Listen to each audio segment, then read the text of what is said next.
Good afternoon, everyone. Welcome to the Government, Labor, and Election Law Committee. We don't have a feed. Oh, we don't have a feed. Okay, there we are. I am Chair Melissa Wells. Welcome to the Government, Labor, and Election Law Committee. Today is Wednesday, February 18th. And thank you all for being here. We're joined by our Vice Chair, Delegate Kerr. And as always, we are joined by our lovely public. A reminder that bill sponsors are not timed. However, witnesses are timed at 2 minutes. We ask you to please silence your cell phones and to refrain from engaging in any conversations in the audience, because everything is picked up on the microphones. So we all want to make sure we can hear. And with that, we will begin our first bill hearing for today, HB 621, Delegate Dana Jones. Good afternoon. I see that you have, do you have a panel? I think I see Mr. John Michael Gudger. Gudger? Yes. Yes, okay. Please.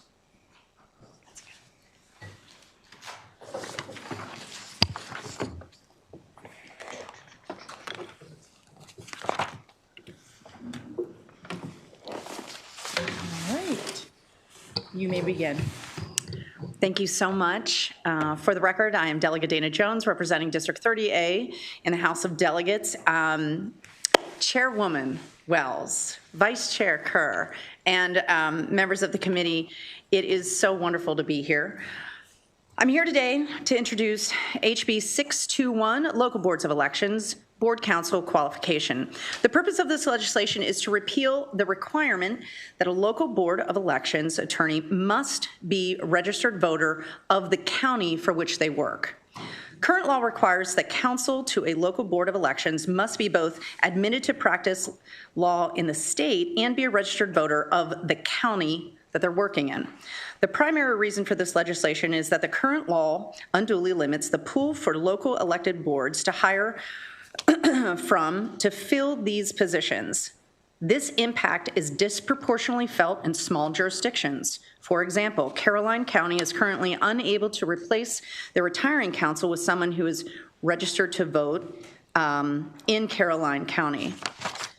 This greatly impacts the ability for our local LBEs to properly prepare and staff for elections. This law was also created before Maryland adopted uniform election laws. Before then, it was reasonable to require an attorney to live within the jurisdiction in order to expect them to have the adequate understanding of the particularities of the county's election law. Today, all jurisdictions follow the same voting procedures and have the same voting equipment, making this provision obsolete.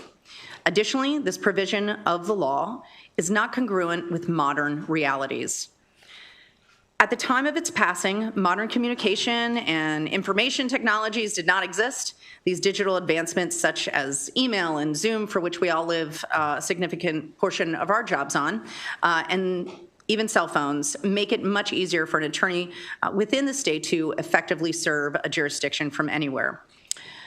In closing, this change is necessary to ensure that Maryland's LBEs, especially those from our smallest jurisdictions, are able to quickly and efficiently hire counsel when necessary, as hiring for election officials has become more and more difficult and their job more demanding. This change is a common sense solution to modernize standards for counsels to local election boards. I'm very proud to partner with the Maryland Association of Election Officials on this initiative and to have Senator Mary Beth Carrozza as my cross-file in the Senate. I respectfully urge a favorable report from the committee on HB 621.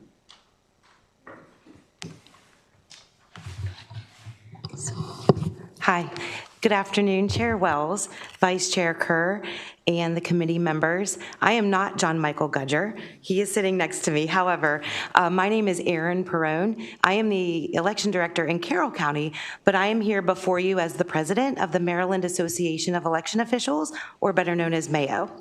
So thank you, Delegate Jones, for helping us with this on this bill. And like she mentioned, Caroline County is actually experiencing this problem right now. I also have another county on the Eastern Shore that is experiencing the same problem. They have been advertising to fill their vacancy for their board council, and they're just not getting anybody that lives inside Wicomico County. Also, I just want to give one more example, because this does not only affect our small jurisdictions, but it could potentially affect our middle-size and larger jurisdictions. Currently, Howard County Board of Elections had a vacancy on their, that they had to fill for their board council. They had 3 people apply. One was from Montgomery County. He was not qualified, so they did have 2 board folks to advertise or to apply for their board council, and they only had a pool of two attorneys. They did get to fill their position, so good for them, but this does affect a good portion of the smaller jurisdictions. As I ask you here, we respectfully urge a favorable report for HB 621, and I'm here to answer any questions if you may have any. Thank you. Thank you. Okay, so you're just John Mike. Okay, perfect. Delegate Fair. Thank you, Madam Chair, and thank you so much for bringing the bill forward, Delegate. My question I'm gonna pose to Mayo. I guess my biggest concern, I think, when we're talking about where these representatives and these election officials come from is really being able to establish and understand the community in which they are residing in and the court system that's associated with where they're residing, as they may be drugged through some legal concerns. As we know, we have a tendency to be a bit litigious when it comes to elections. Mm-hmm. And so is there any concern that Mayo has that maybe a election official from Dorchester County is suddenly out in Carroll County or out in Frederick County? I don't think so. Again, as Delegate Jones had mentioned, this law took place before. We have the same election laws. All 24 jurisdictions have to follow the same one, right? Yeah. So for instance, if you live in Carroll County and you move to Frederick County, your voter registration number follows with you, and you as a voter will experience the same exact voting experience as any other voter across the state of Maryland. Also, we follow the same, again, statewide laws, election laws. So I don't think that there's any other concern. And Delegate Jones, I'll turn it to you if you have anything else you want to add. Thank you so much for the question. I mean, I think when we look at the common sense of it, here in Annapolis, we do a lot with our neighbors in Bowie. Even from my other job as being a mother, right? We share a lot of the same things. We're only a few miles from one another. The idea that an Annapolitan lawyer would not be able to go over into Prince George's County, or a Prince George's County lawyer would not be able kind of to do the same work here in Anne Arundel doesn't seem very Yeah. So thanks. Okay, very good. Thank you so much for the question. Thank you so much for the answer. Thank you, Madam Chair. Thank you. Delegate Wu. Thank you, Madam Chair. Thank you, Delegate, for bringing forward the bill. I'm kind of surprised to know the council need to be a resident for the district, or now we change to be state. Is that a position, a professional position, or is it just a appointee for non-paid kind of role? If I may, yeah, please, I'm sorry. Please. So board councils are pretty much hired by the local board. So each jurisdiction has a 5-member local board of directors, local board of elections, who is basically my boss, okay, as the director. It's a paid position. Each county is different of what they pay, and it's a contract. Does that answer your question? Yeah, so I kind of a little puzzled by the way we say they need to be a resident in that county, not in the state. I would just think about a situation, maybe people from Virginia, our neighboring state, DC or Pennsylvania, right? And they're neighboring our state. Why they're not qualified to serve? I think that's just a little question there. I think the bill is being changed to be a registered voter of the state. Yes. Yeah. And to be a registered voter of the state, you have to have a residential address in the state of Maryland. Yeah. So my question is like, if they're, for example, they're now living in Delaware, they intend to move to Howard, for example, to Maryland, to come to work for Maryland, then you can appoint them because they're out-of-state residents, right? Because I didn't pay attention to this law before, right? Then I see that's a requirement. Yeah. I think the answer to that is you have to be a resident of that same very county, right? So that would be in the state. And so is your question that we could start recruiting people from Virginia? Yeah, so my question is why we need to require them to be the resident of that county before, right? That's because I feel it's a professional position. And the question. In earlier workshops for this bill, we did discuss just making it entry into the Maryland State Bar as the requirement, but there was a lot of resistance to that. So we decided residents in Maryland are great. We've got great lawyers here, so. It was also very, I have a strong wish that we kept this for Marylanders, right? And Marylanders know Maryland much better, and to have those folks here in the state would be the preference. So that's what this bill lays out. Thank you. Okay, seeing no further questions from the committee, that concludes the bill hearing on HB 621. Thank you very much. We'll move along to HB 662, Delegate Jones, Dana Jones, and I think, does your panel say the same? I do, your sponsor panel, Yes. Excuse me. Thank you. For the record, I'm Delegate Dana Jones, representing District 30A right here in Annapolis for the House of Delegates. Chair Wells, Vice Chair Kerr, and members of the Government, Labor, and Elections Committee, I am here today to introduce HB 662, Election Law, Election Judges, Compensation for Public School Students. The purpose of the legislation is to allow public school students who serve as an election judge to be eligible for both compensation and student service learning hours. This legislation will help our local boards of election address significant election judge recruiting issues and serve as an important tool to improve civic engagement amongst young Marylanders. As touched on by the Maryland Association of Election Officials in their written testimony, the inability to recruit the requisite amount of election officials is the greatest challenge faced by our LBEs. The recruitment issue in recent elections are very well documented. In 2022, Baltimore City was down 700 poll workers with just weeks left before the general election. In 2024, Anne Arundel County was down roughly 400 election judges with just 3 weeks left until Election Day. As today's election environment and discourse continues to worsen, election judge recruitment is only presenting a little bit even more difficult for our local boards. By allowing high school students who are already allowed to be election judges and to receive SSL to also receive compensation for their time, a vital pathway is open to incentivize youth participating that can recruit judges into the future. However, this change will not just benefit our local election boards, but can also provide a significant positive civic engagement tool for those who become involved at an earlier age. Furthermore, when everyone except students are paid to serve as an election judge, we are purposely, as a state, creating inequality that we are building into the system. Opportunities meant to engage young people instead end up favoring only those who can afford to work without pay. Many students, myself included, simply could not choose experience over income when it was time for me to pay the bills or purchase food in college or high school, much less those who help to support their families.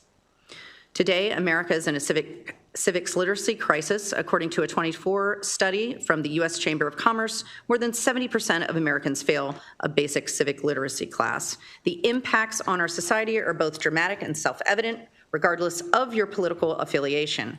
Additionally, research has shown that exposure to civics and election information at the high school level directly improves perceptions of voting and voting efficacy in young adulthood.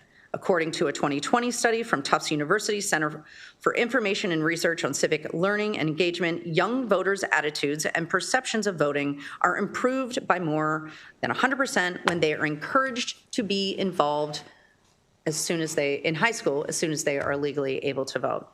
The incentive provided in this legislation will help engage our youth and expose them to the electoral process, boosting their perceptions of voting and improving civic literacy in Maryland. Serving as an election judge and participating in the election process provides judges with firsthand experience of how our system really works. This public service is truly unique compared to other options to fulfill service learning hours. As our local board struggles to recruit enough election officials, it's vital that we recognize all students, regardless of their ability to take on those free learning, quote unquote, experiences for their civil service, which includes election judges. So with that, I respectfully ask and urge the committee for a favorable report on HB 662. Okay. Once again, for the record, my name is Erin Perone. I am the election director in Carroll County, but before you today, I am come to you as the president of the Maryland Association of Election Officials, better known as MAO. Delegate Jones, I cannot say anything more. You did a very good summary. As she said, right now, by law, we have to pay our election judges. And when our young election judges or our student election judges want to get involved, we have to pay them. They do not have a choice to get service learning credits. So again, this bill would basically change the either or, and just put an and so that they have the opportunity to get the service learning credits and also get compensated for it. So Mayo supports this bill, and we ask for a favorable report. And I'm here available for any questions if you have any. Thank you very much. To the bill sponsor, has the House passed this bill before? No, Chairwoman. We have not passed it? Oh, No, well, have we? Dana, Okay. I'm sorry, Delegate Jones. Well, maybe not Delegate Jones, but has this bill passed the House Oh, I'm before? sorry. It was part of a bill last year. Okay. So let me be clear to that. It was part of a bill last year that did in fact pass the House, and by a vote of 100 and it passed the House in another bill, went to the Senate, and then the Senate amended that portion out, which is why I am back with this part of that bill. So yes, this House did in fact pass this in another much larger bill. Apologies. No worries, thank you. Delegate Fair?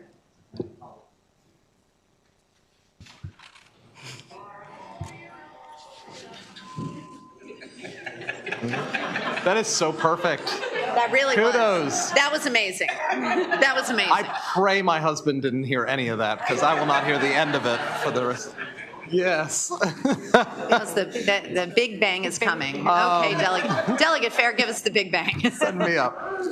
So sometimes some of the areas of the code that they cut out for, to make the bill expeditious, I just want to clarify, because Section D starts off before it adds that both and for the service of an election judge, a public school student in the state may both. And so this is important, if I'm understanding it correctly, that it's still going to be optional. It's still just going to be enabling for the county to choose, the local jurisdiction to choose to do that, the local board? To our understanding, whether the election judge service is worthy of service learning credit is up to each individual's county education department. Gotcha. We just want them to be able to do both if Yes. they want to. Gotcha. So still enabling. Thank you so much. Thank you, Madam Chair. Thank you very much. Delegate Lehman? Thank you, Madam Chair. Oh. And wait, 1 second. Okay, Delegate Lehman, but I will call on you Delegate Siliberti. Oh, sorry about that. Okay. Thank you, Madam Chair, and thank you, Delegate Jones, for this bill. I think it's a really good one. I was just curious if anyone has a sense of how many students statewide right now are participating, acting as, working as elections judges. not as many as we'd like. Yeah. Is it growing? Is the awareness growing, the interest growing? Even anecdotally, do you know? Without having the numbers in front of me, I can tell you that doesn't seem like it's growing. It seems like every year, I mean, at least Carroll County, where we are, gets a few student judges. The issue being that, you know, it's not enough. There doesn't seem to be too much of an incentive for them to do it at a younger age. We had a great bill a few years ago for a student page program, but that really only addressed people who weren't registered to vote yet. So what we would really like is to, you know, get our, you know, people who have just registered, 16, 17, 18-year-old voters in high school who still need their student service learning credits, and just say, hey, you can get that out of the way while also getting paid. Right. As opposed to only getting paid. If I may, regarding the election page, which is very similar of a program, I found through my experience that it was really letting the community know from our shared platforms. I can't tell you how many Life Scouts and Eagle Scouts, through, just our normal everyday delegate work when we're meeting with these youth groups. We're thrilled to hear about the election page program and then took part in it. I'm not sure the advertising budget potentially that the state board has for these things. This most likely would not be the year to have that conversation either. So I apologize, I don't have the numbers on how many students we have, but I will follow up with the State Board of Elections to try to nail down that number and then communicate it back to the committee. Yeah, I was just curious, so thank you for any follow-up, and I think obviously education and outreach is the key, and this is a committee to talk about the Board of Elections budget for those kinds of things, so I love that. My other question was just your observation. It seems like there is no mention of age in this bill, so, and I know all, graduating high school students in Maryland have to have whatever that minimum number of hours is. 75. And they usually start, I think they can start it in middle school, but certainly by, freshman year of high school, they're taking it more seriously. But there's no minimum age requirement. Is there a reason for that? So like 14-year-olds can do this? I guess that's what freshmen are usually 14. Well, the election page program goes younger. That's correct. So the election page program, I think it affects 14 and 15-year-olds. To become a registered voter, you have to be at least 16 years old. Yes. So this addresses, once you are 16, you can become a registered voter. You cannot vote yet. Right. However, you can serve as an election judge. Okay. I So didn't that see would that be- language in there, so I was curious. Yeah, that's already in code. But I apologize. It's already in code. Okay. Thank you. Delegate Siliberti. Thank you, Madam Chair. Curious, how many states actually have this? Would you have that information? Do you have an answer? I don't do have an not. answer, Delegate, but I would love to get back to you. As far as, let me just make sure I understand the question. Yes. Are you asking about, How many states?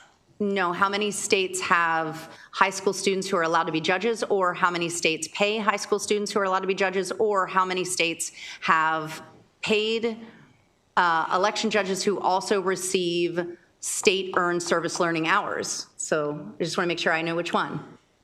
Let's try the first one and the second. Okay. Okay, and we'll get back to you on that information as well. Okay, now, one other question, if I could.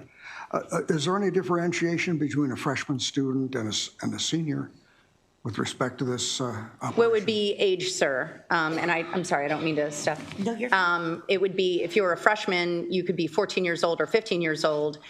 In order to hit that 16-year-old mark, it's really about age and not the year, as it would pertain to high school. I'm sorry, did you want to add anything to that? Nope, you're fine. Go ahead, John. Basically, the threshold for this bill is if you can serve as an election judge as defined by law. And in Maryland, you can serve as an election judge if you have the permission of a parent, if you're under the age of 18, and if you're a registered voter. So you can be a registered voter as soon as you make your first MVA trip to get your driver's license. Okay. Thank you. Thank you, Madam Chair. Thank you. Very much. Delegate Terraza. Thank you, Madam Chair. And so just to clarify, right now, if they work for you, they can't get paid if they're getting service areas. Is that the? That's correct. That's correct. So only Okay. those who can afford to come and have this Right. experience or, really can get, or go ahead. It's a little different. Currently, the law is we have to pay our election judges. So if they want to serve as an election judge, they have to take pay. They cannot get the student learning credit okay. because the way that the Okay. law has been written. Either or. So, okay, so this law, Would allow both. I'm sorry, the legislation, sorry. Yeah, both. Would make it so that the Board of Education, I'm just confused why it's here and not by the Board of Education, because, so this makes it so the Board of Education has to give service learning credit also? Or, I guess, I understand this is saying you can get both. So what are we changing since they're getting paid? So It just the says Board it- of Education can still say this isn't worthy of student service learning credit. I would recommend they don't do that. Yeah, but, no, I think it's a great opportunity. Yeah, we're not trying to infringe on them. We're just saying that they can get paid and get the student service learning credit. Okay, and then the Board of Education can do what? Yeah. I think it's great. I think it's great. I just want to clarify. Thank you. Absolutely. Thank you so much for the question. Thank you. Delegate Chisholm? Thank you, Madam Chair. I think Delegate Chandler was in front of me, but I just curious, because I was looking at some of the service learning credits, and obviously there's nonprofits that people help out with, feeding the poor, helping the seniors. Are you concerned that then you put them at a disadvantage because now, hey, I can get my service learning credits and get a little cash in my pocket? I would actually look at this as I could help sustain my democracy, and I don't have to figure out how I'm going to pay for my gas money. I would say I get to participate in something that I can talk about in a college application. I can talk about in a scholarship way. Also, I mean, in our shared county and jurisdiction, sir, you know how many private schools we have. Those private schools have 2 and 3 times the requirements for service learning. So those other schools in each of our jurisdictions can make their own decisions. But we both have a lot of students at Archbishop Spalding, which has, I think, double this in service learning. So the ability to do both would not prohibit them from working at our food bank, from volunteering at our library, from helping at a senior center. It would just also give them the opportunity not to miss this amazing opportunity to not only help their local elections board to be a part of democracy, to have this on their scholarship or their application, but then not have to say, I have to pass that up because I really do have to work. And I would agree with you, but I don't think every high school kid is as enthusiastic as maybe you are about. You and I were, so everyone else is, sir. But I just think that I know how kids, from the male perspective, we're like, okay, how do I make money? And they're like, all right, great, I can do this and get my service learning credits, but does that then dissuade them from really participating? Because you could do both, right? I mean, you could actually work at a nonprofit and still do this. You can. Right. And you and I both know that there are parts of Anne Arundel County where we have plenty of residents who have to make that choice, right? Yeah. That it's not going to be, how can I make money? It's that I need money, that I have to pass up on an opportunity that I would like to be a part of. I grew up in a different jurisdiction in Maryland, in Allegheny County, and there was plenty of kids who had to pass up on things because they really just had to work. So this giving the opportunity to not only help democracy, lift up, you and I have 400 people short at our local board. Oh, no, I have right? no doubt. Like, I understand the shortage part. I just want to make sure that we're looking at it as a level playing field that you could still do both. And how many hours could you possibly, right? We're not going to get those 75 hours or 200 hours at one day, right? Mm-hmm. Working a 16-hour shift.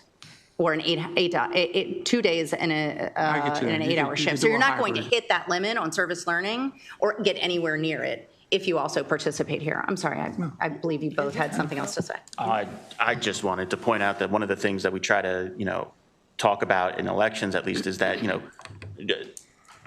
service doesn't necessarily have to be charity. Right. You can still get paid for your service. I know I get paid to serve as an election official. You get paid to serve as a legislator. So, one of the things that we really want to drive, home to these kids is that you can be paid for your service, and it's right to be paid for your service. It doesn't necessarily have to mean that you're giving up all agency with, your money. And with all due respect, our elections are only every 2 years, sir. So there's no way that they could kind of rack up both money and blow through those requirements for service learning.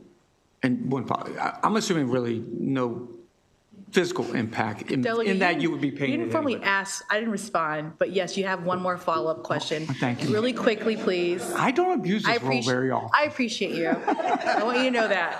I'll give you one more follow-up question. Out of respect, I will ask you offline because I think I know the answer. Thank you so much for being courteous. I really value you, Delegate. Delegate Schindler. Thank you, Madam Chair. This is a isn't that so type of a thing, but one of my colleagues had inquired about how many students this would apply to. And based on the fiscal note, it looks like the example given was 44 students in the last election in Montgomery County. And then it gives a total amount, which looks like it estimates to around 300 students. Isn't that so? It is so. Thank you. So much for highlighting that in the fiscal note. That's not a statewide number, but sure. That yeah. I mean, we want to make sure it is a statewide number. It is so. Thank you so much for highlighting that in the fiscal notes, sir. From Mountain, Maryland. Thank you. Delegate Fisher.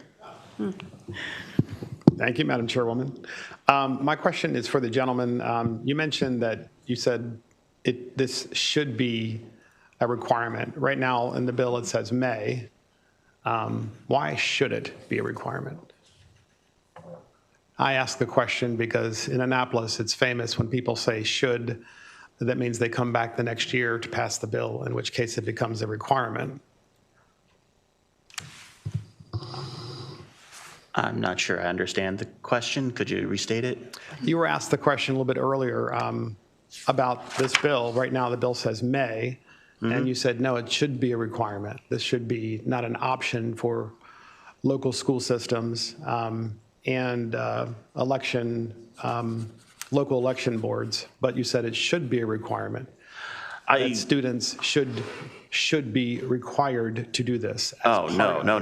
I don't think that students should be required to do anything other than what they're required to do, which is get their student service learning credits.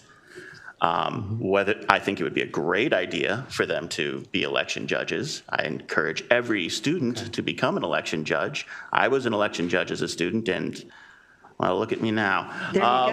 There you go. It's a great Case pipeline. closed. And the other question is, and it's an important question because I think it goes to the core of our elections, is namely that I can certainly understand, and it is certainly the case, that in many of the counties, there's some difficulty getting people who are adults to be election judges. And to coax, and there was a time when people would do it because they thought it was the right thing to do and it was their civic duty. And increasingly, it's becoming something that they get compensated for. But in public schools, I'm not necessarily, and this is a question, I'm not necessarily sure that the purpose of service learning requirements is to get paid when you're in public school. In fact, I would very much disagree with that. Thank you. This is for the gentleman and the folks that are actually in the business of doing this. Thank you so much for sharing your opinion on that. It is my opinion that it's not that it gives the ability to bring in workers for which we so desperately need in order for both primaries and general elections. And again, only 2 years. You know that the sooner that folks get involved, the longer they stay involved. And that's good for both your election and my election and all of our elections. Got it. Thank you. Okay, seeing no more questions from the committee. Oh, we actually, well, the sponsor panel is excused. Thank you for the bill. We do have one favorable in person. I'm not sure if they're here. William Andrioni. Hi, how are you doing today?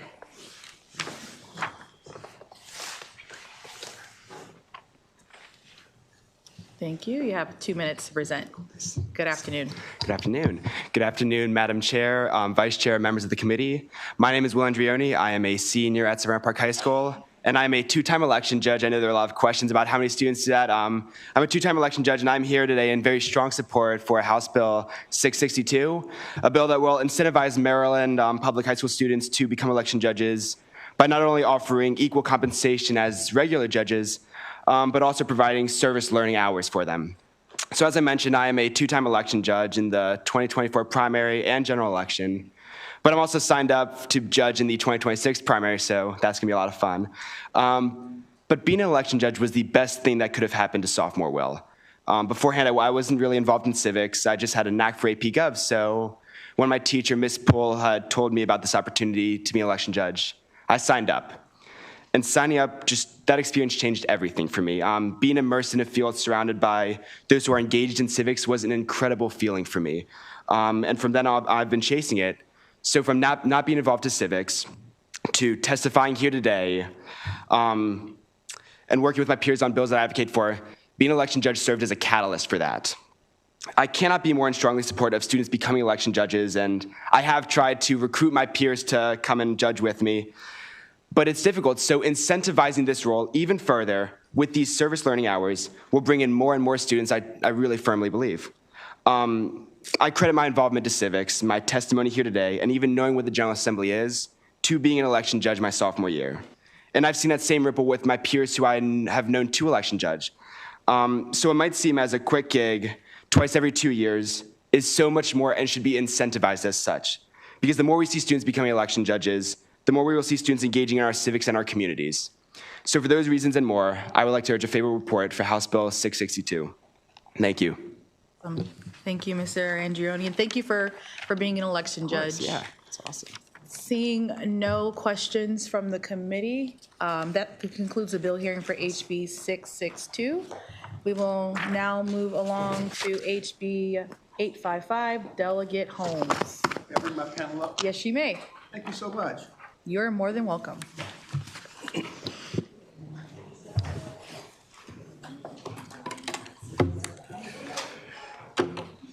Well, thank you so very much, Chair Wells and Vice Chair Kerr. It is so nice to be here in the Government Labor Elections Committee. And as I look around, this looks to be a subcommittee of ENT.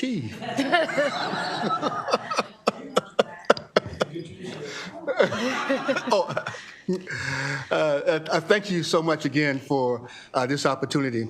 My name is Marvin Holmes, and I am representing District 23 in Prince George's County. Before you is a bill, HB 855. And what this bill does, very simply, is it changes the timeframes of allowing campaign signs and those types of advertisings from 30 days to 45 days. And this is only in an attempt to make sure that the signs can be posted when the mail-in ballots come out. And this, you'll see that in the bill, it addresses 3 different sections of the law. It addresses co-ops, and then another section of law, it outlines HOAs, and then another section of the law, it addresses homeowners associations. And those of you from ENT are very familiar with all of those kinds of things from many, many decades of having to deal with it.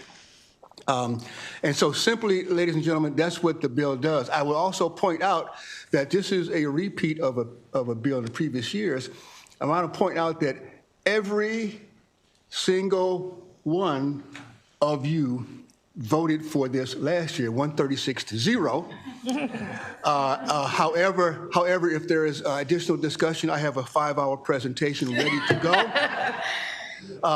And with that, Madam Chair, if you would allow me to, I will allow my panelists to take over from here. But I just want to make sure I do have this 5-hour presentation ready for your availability, Madam Chair.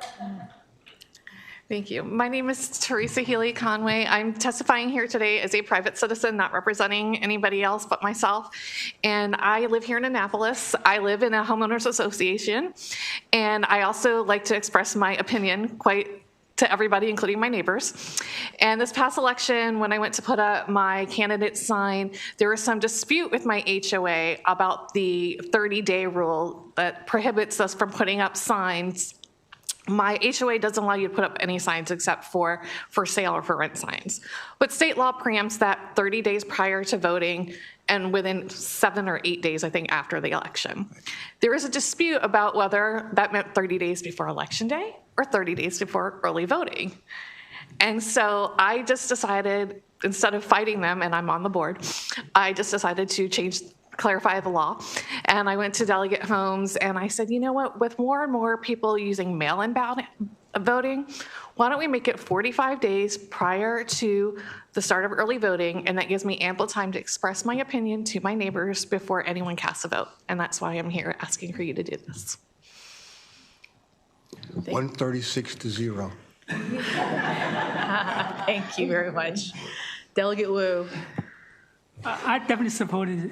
Should we? I think some HOA said you shouldn't put any signs in the number. Is that allowed by the HOA bylaw? My HOAs, there are certain things they are allowed to do and not do. My particular HOA has in its bylaws that we cannot have signs on our property except for sale or for rent signs. But that rule is preempted right now by state law. Boy, was the other board members mad when they found out that state law trumped our bylaws. I was really happy about that. I pulled the code for them, saying, no, you cannot fine me for this. But yes, so this is all about state law telling the HOAs, okay, there's a limit to what you can do. Thank you. All right, seeing no more questions, that concludes this bill hearing on HB 855, a bill that we all apparently unanimously voted for last year. That is correct. Thank you very Chair, much, members of the Delegate. We'll move next to, oh wait, hold on a second. I have HB 708, Delegate Grammer. I don't think I see him in the room or anyone here to present for him. So we will hold him to the side for now. We'll now hear from Delegate Stewart, HB 871.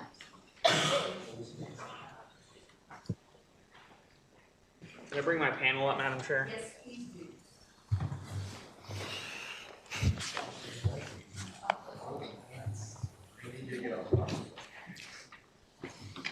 All right, we're good. All right, Madam Chair, Mr. Vice Chair, the humans of maybe the greatest group ever assembled in the history of mankind.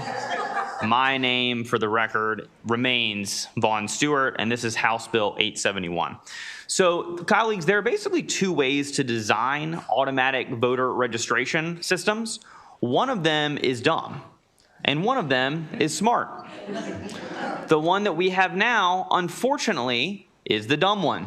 The one before you today in House Bill 871 is, you guessed it, the smart one. Exactly.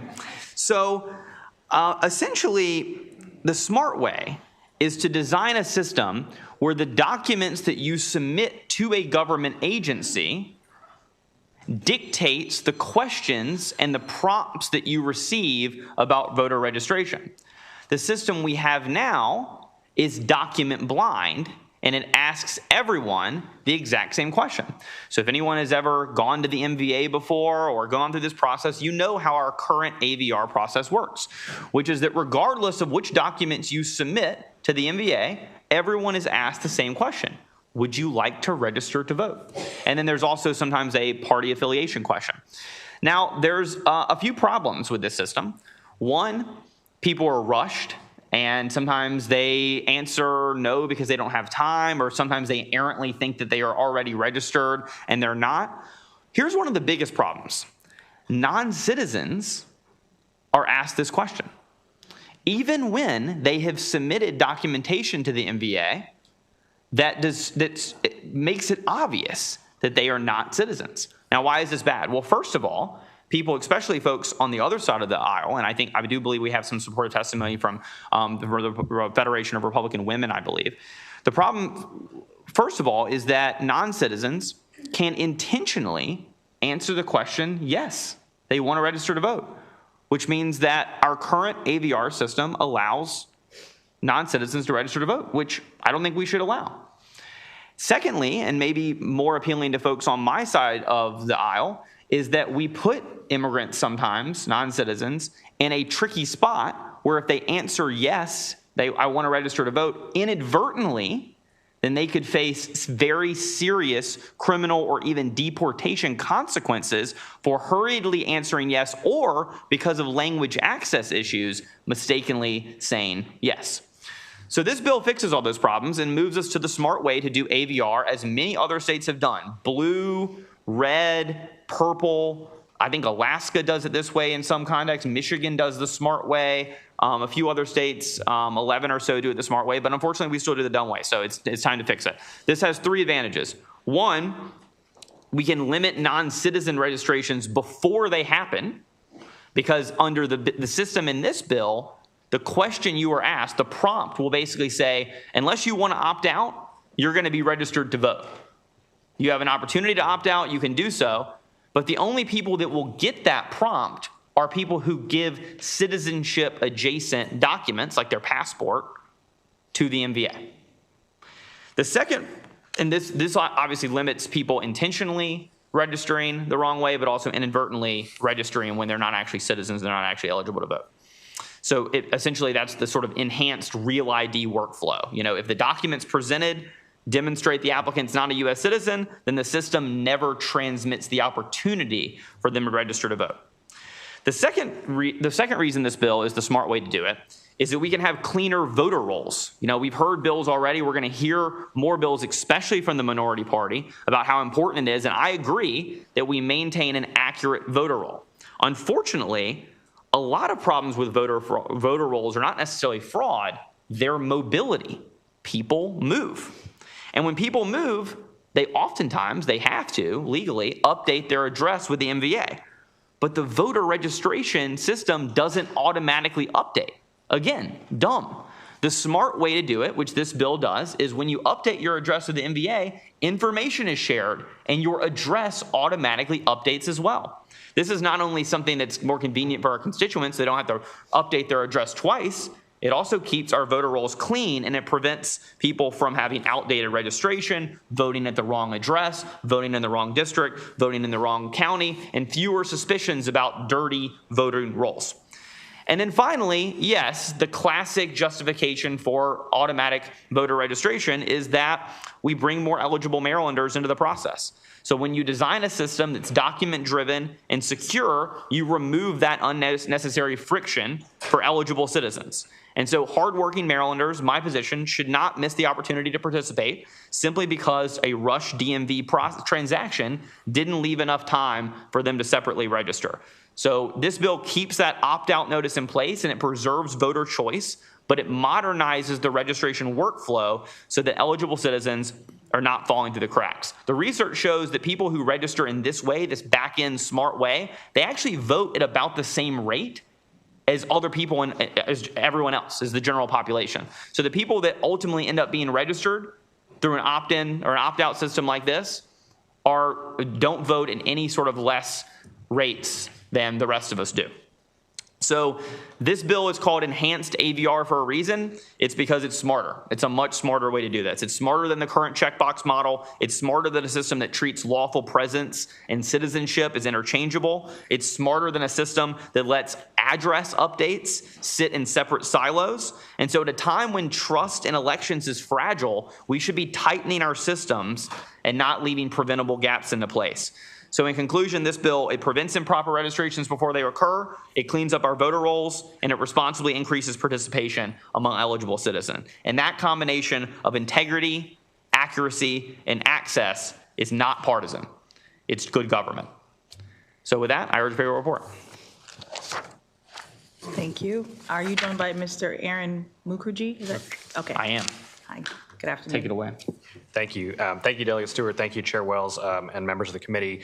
My name is Aaron Mukherjee. I'm a senior policy advisor at Responsive Gov Action, a nonpartisan organization working to improve government efficiency and accessibility. As Delegate Stewart said, despite the improvements in Maryland's election laws in recent years, there are still roughly 600,000 eligible but unregistered U.S. citizens in Maryland. There are also thousands of people registered at an old address.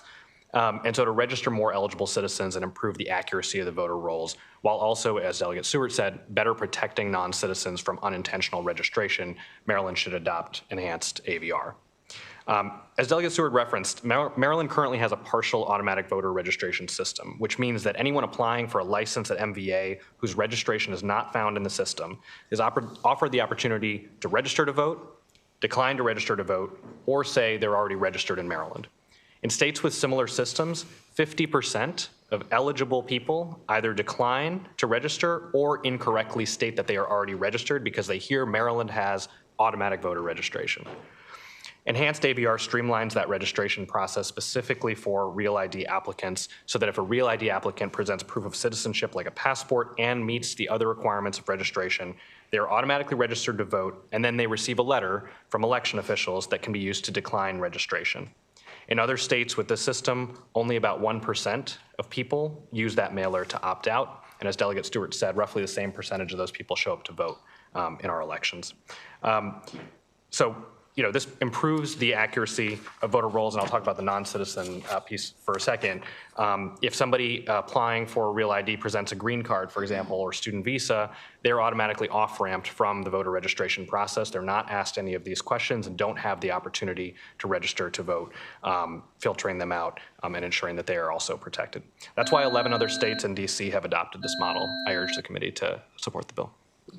Thank you very much. We have a question from Delegate Ruth. Thank you, Madam Chair.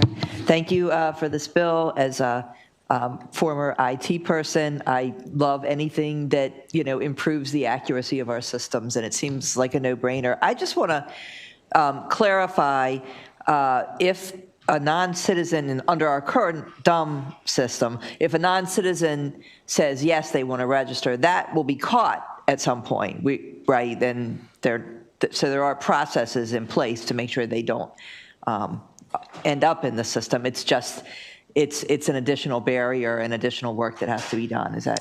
That's right. Yeah, and that's correct. And also there can become consequences for immigrants who even unintentionally say yes, even if nothing else happens, even if they're screened out later, they never actually vote, nothing actually happens, they can face serious consequences, including even deportation. Because they can face criminal penalties for illegal voter registration. So rather than putting non-citizens in a position where they can either do something intentionally to flout the security of our system, or more commonly, inadvertently check the wrong box, either because of time pressure or language barriers or what have you, it's dumb, as you said. You're right, it's extremely dumb. There's a smarter way. Other states have figured it out. It's time for Maryland to do the same. Thank you so much. So I just really wanted to make sure we all understanding that there's not floods of non-citizens in our voter rolls. Thank you. Indeed. Thank you. Delegate Solomon. Thank you, Madam Chair. Delegate Stewart, thank you for bringing the bill. So I noticed there is a fiscal note listed in here. There's a cost in the fiscal note. But I'm curious, it seems to me that this doesn't talk about any potential savings from this in employee time, improving systems at the MVA. Could you talk about what you think, and sort of maybe in your experience in other states, what this could mean in terms of cost savings? Yeah, certainly. I do. I flagged the same thing in the fiscal note too, which is I do think that there are significant cost savings to just moving to a system that makes more sense and is more streamlined across various things, and where you have multiple agencies communicating together and limiting that friction. I will hand it off because I think he can speak more to how other states have dealt with the cost side of this. Sure, I'm happy to. So in other states that have implemented this system, the upfront costs have been generally very low. When Delaware moved from Maryland's current system to this system, it did so with no additional appropriation. Colorado's Secretary of State estimated that it cost about $67,000. Minnesota's Secretary of State estimated $177,000, and Washington's Secretary of State estimated about $147,000. And as you mentioned, there are also benefits in terms of long-term cost savings. So you have more accurate voter rolls, which saves money in terms of undeliverable election mail and undeliverable mail ballots being sent out to voters. You also have fewer paper registration forms because more of that eligible population is pulled in through the MVA process. And so when Massachusetts moved over to this system, it saw a 45% reduction in paper registration forms. Delaware saw a 91% reduction in paper registration forms. So it lowers carbon emissions and saves money? There you go. I told you it was smart. Yeah. And obviously those forms are expensive to process for election officials, and so that saves money as well. And then it also reduces time at the MVA. In states where this has been adopted, the average MVA transaction is reduced by about 90 seconds, which if you kind of estimate that out over the staff time that is used over millions of transactions a year at MVA, that's quite a significant cost saving as well. Great, thank you. Thank you, Madam Chair. Absolutely, thank you. Delegate Wu. Quick question. Thank you, Madam Chair. So first I want to thank you, Delegate Stewart, for really this effort, the smart effort to make the government more efficient. I want to highlight the situation sometimes we may face. For example, when we fill in form, they said, okay, I understand, like I reply or fill in the form to the best of my knowledge. But the problem is the liability still falls to us if we made a mistake, if the system itself has a problem, right? So the same situation when you fill something, you kind of customer to put yes, yes, yes to everything. So then we create a situation sometimes people don't realize they commit a mistake, eventually maybe a fraud or crime, right? I think we should really minimize those situations. Thank you very much. Absolutely, Delegate Wu. I mean, listen, you got a mom come in to try to do something in MVA, and you've got 2 or 3 kids hanging on her, and she's just trying to get out of there, and she's had to wait for a long time, and it's not the most pleasant place to be. Folks are just mashing those buttons to try to get the hell out of there. I mean, for anyone who's gone through like self-checkout at McDonald's, at those machines, I mean, I can't tell you how many times I accidentally got onions on my burger because I'm just trying to get the hell out of the machine, And so unfortunately, we put Marylanders in a situation where they just want to leave, and we're setting them up for what could be significant consequences. And there's, for no reason, there is a much smarter way to do this. It is essentially costless. We don't even have to send this bill to the Appropriations Committee, Madam Chair, for approval because I think the fiscal impact is going to be so low. There's a smarter way to do it, and I think one of the strongest arguments in favor of it is because we don't want to put people in a bad situation when they're just trying to get on with their lives. All right, thank you. Just making sure I'm not overlooking anyone. Okay, we have no more questions from the committee for the sponsoring your panel. Thank you very much. Next, we will move on to, we have one witness that is favorable with amendments, Ella Ennis. I don't know if she's here with us. I think I see her coming to the table. Good afternoon, Ms. Ennis.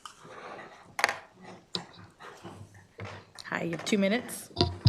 Good afternoon, Madam Chairman and Wells and committee members.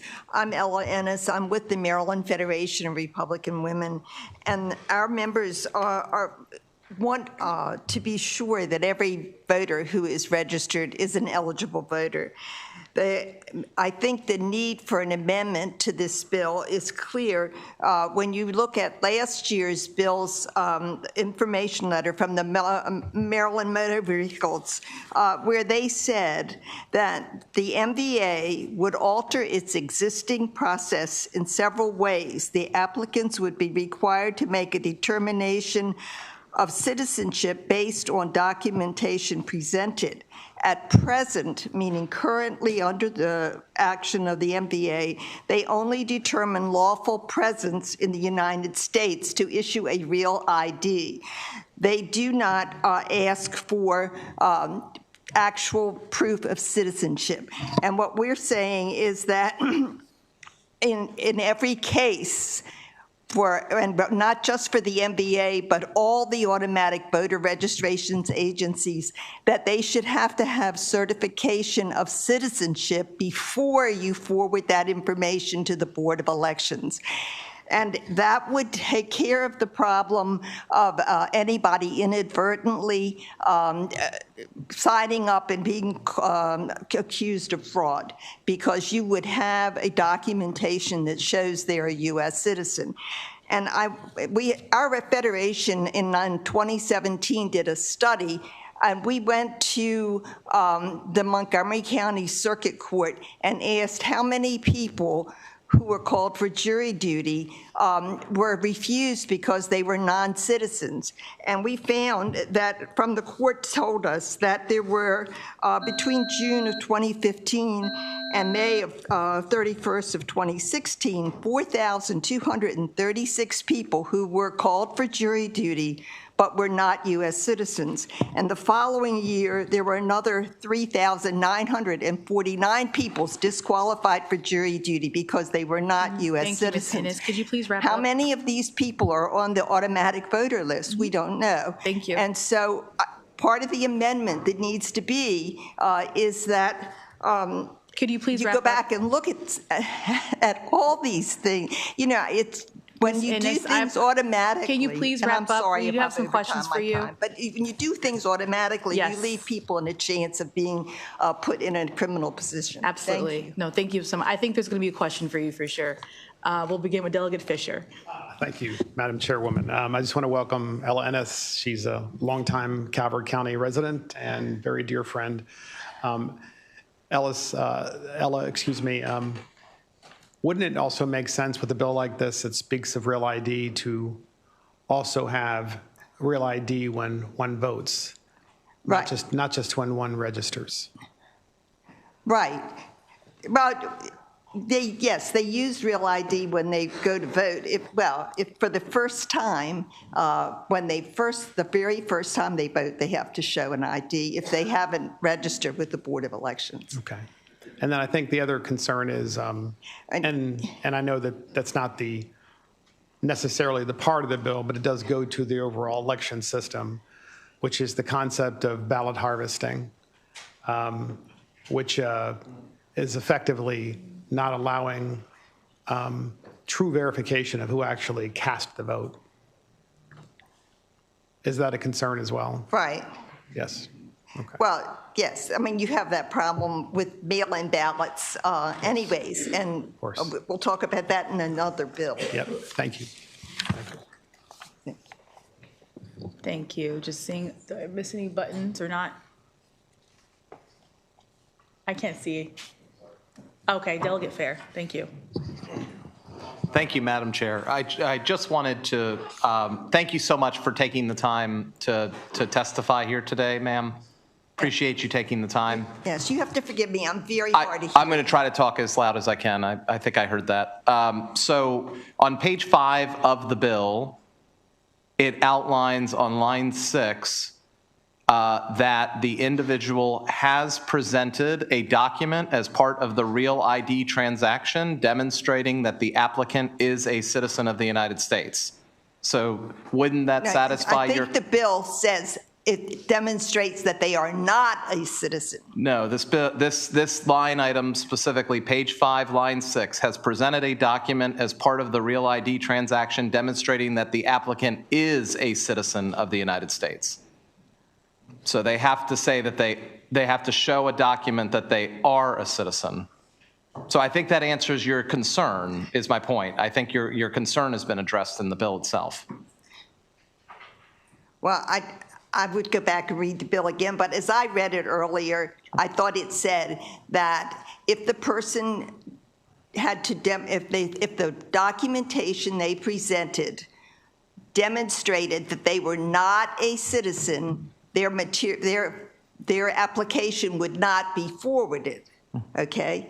But it doesn't say if their documentation doesn't show one way or the other, such as when they have a legal green card, maybe, it's the chance that a non-citizen is going to be forwarded is substantial. As they gave you the numbers, and this is back in 2017 and 2016, when we tried to find out about how many people might be on the voters list who weren't citizens, that we knew that these people were called for jury duty, and that the court then sends that documentation to the Board of Elections, but we don't know if they follow up on it. If we can pause there, I'll just encourage you to go back, read the bill, page 5, line 6. It's as clear as day that the person has to show their citizenship. Yes, thank you. Thank you, Madam Chair.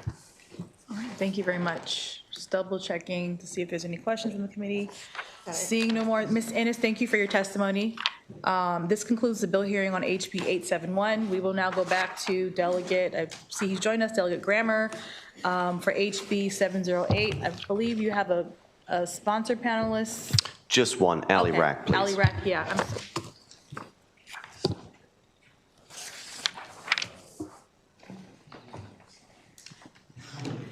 You ready? It's ready as all over.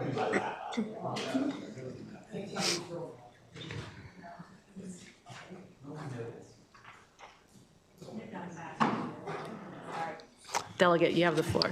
Thank you, Madam Chair, Mr. Vice Chair, members of the committee. For the record, Delegate Robin Grammer here to present House Bill 708. House Bill 708 requires each municipality to require voter registration for its elections and prohibits illegal immigrants from voting in municipal elections. Expressing your voice through your vote is the primary agency for accountability in our republic. It is how average people influence policy. It is how we protect our freedoms and ensure the government does not overstep its bounds. Allowing illegal immigrants to vote in elections devalues the franchise and diminishes voting power of United States citizens. The resulting policy outcomes have proven to serve those here in violation of the law, while disproportionately discounting, devaluing, and demeaning United States citizenship. The story of Ian Roberts, an illegal alien on Maryland's voter rolls, receiving provisional ballots exemplifies the need to address this issue. Marylanders increasingly feel that our institutions do not represent them, that we continue to allow illegal aliens to remain on voter rolls and vote in municipal elections is an offense to the sovereignty of Maryland citizens. House Bill 708 attempts to fix this problem. First, it requires actual voter registration for municipal elections. Running local elections via supplemental lists is extremely problematic. Lastly, it prohibits the participation of those in the country illegally from participating in municipal elections, applying the same rules that apply to our state and federal elections.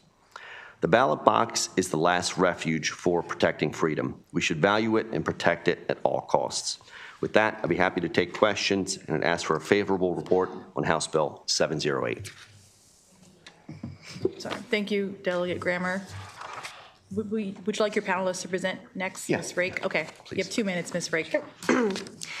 Thank you, Madam Chair, members of the committee. My name is Ellie Rock, Delegate Grammer. I'm here on behalf of the State Freedom Caucus Network in strong support of House Bill 708. At its core, this bill reinforces a principle that should not be controversial. Voting in American elections is a right reserved for American citizens. That standard should apply consistently, including in municipal elections. Maryland has tolerated far too much erosion of the line between citizen and non-citizen. In this state, non-citizens can obtain driver's licenses, access state-subsidized healthcare options, and receive the benefits of public education. Those policies are controversial in their own right, but the right to vote is different. It is the defining privilege of citizenship, and it must remain exclusively so.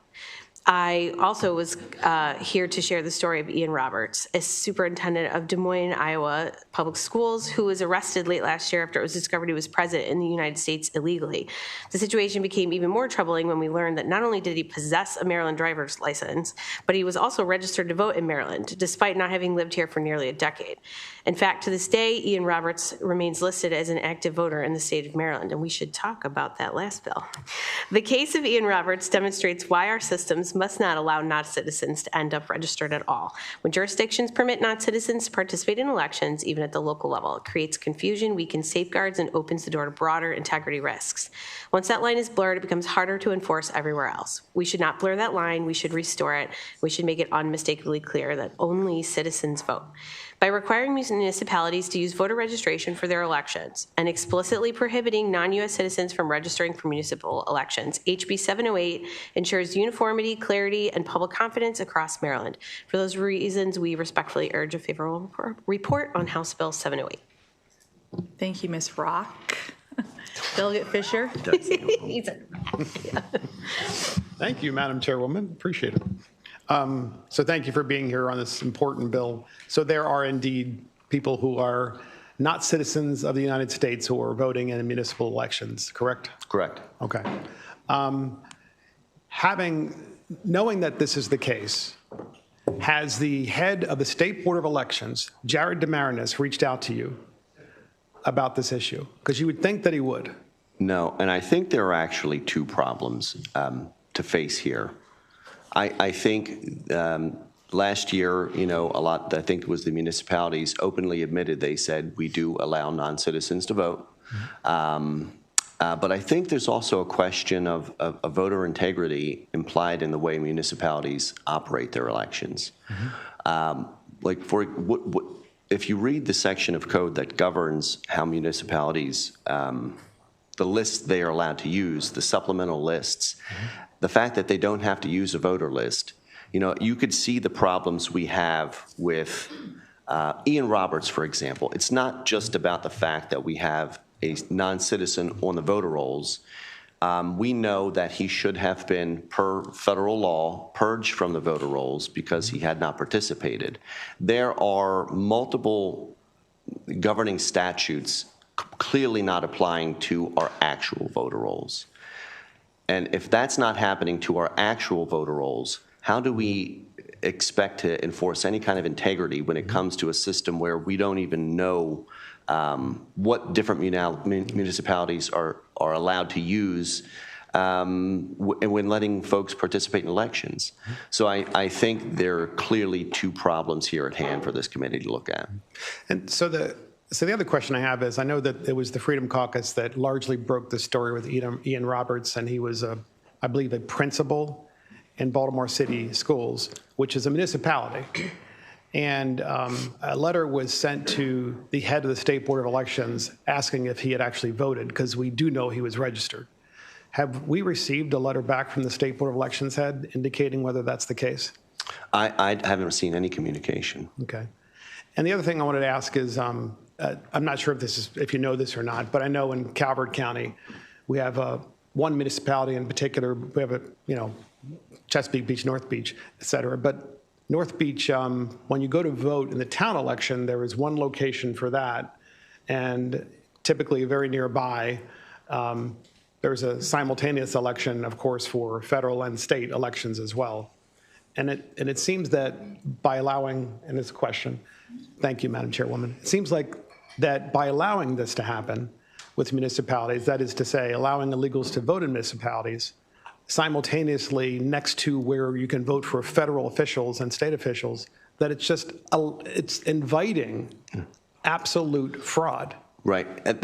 Put yourself in the shoes of a non-citizen, and you're voting in the municipal election, and you're like, wait a minute, why can't I vote federally?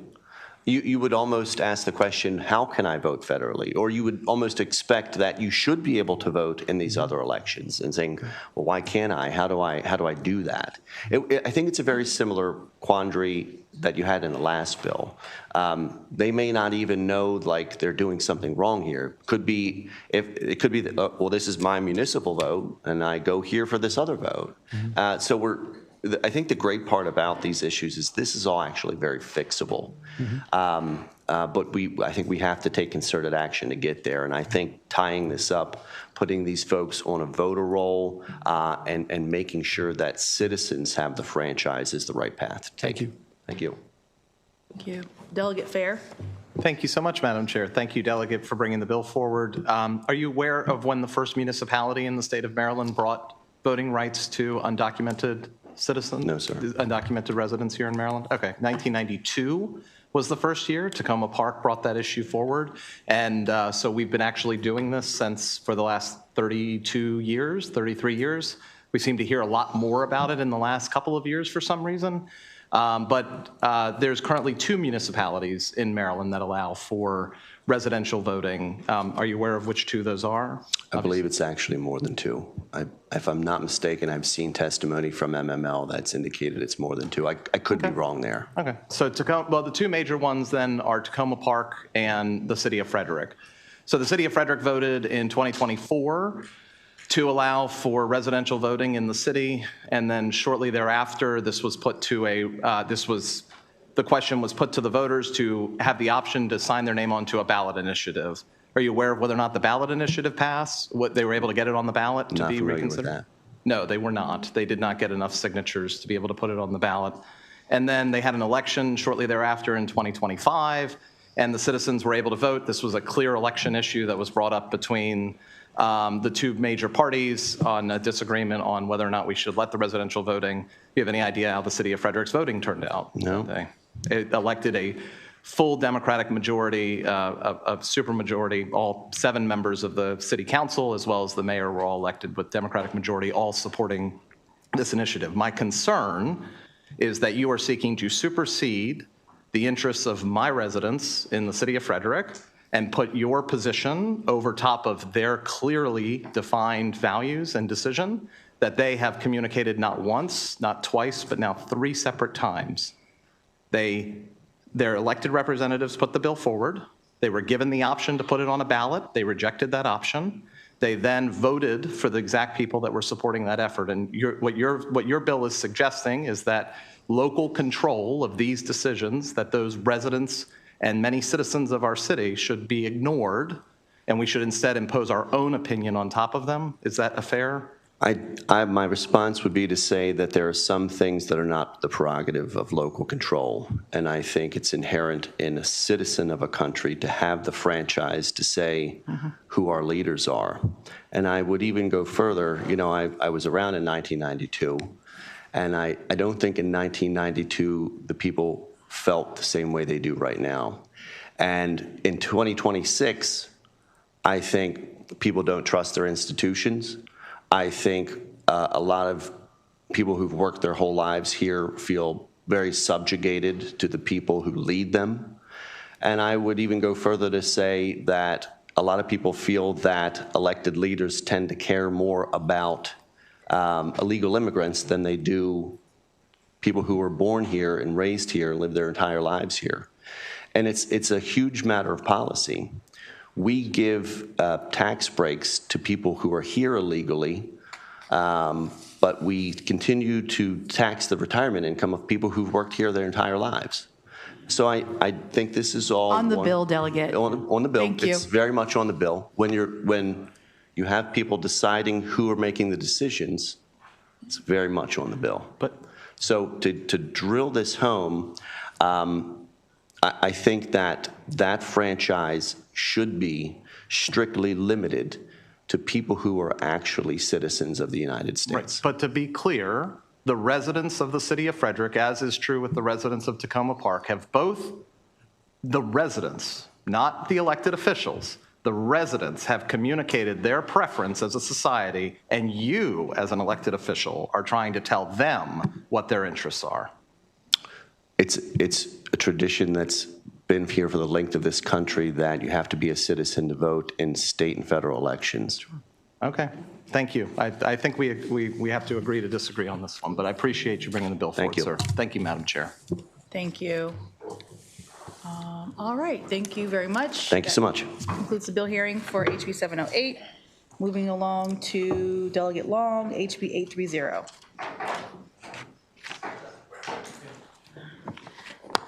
Good afternoon, Delegate Long. Good afternoon. I stuck a number on my knee. I'm sorry to hear that.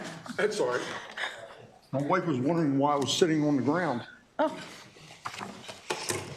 And Delegate Long, do you have, I have Miss Ella Ennis as a part of your panel. Is that correct, or? I'm not sure. Okay. All right, well, she's listed to testify, but, all right. Apparently,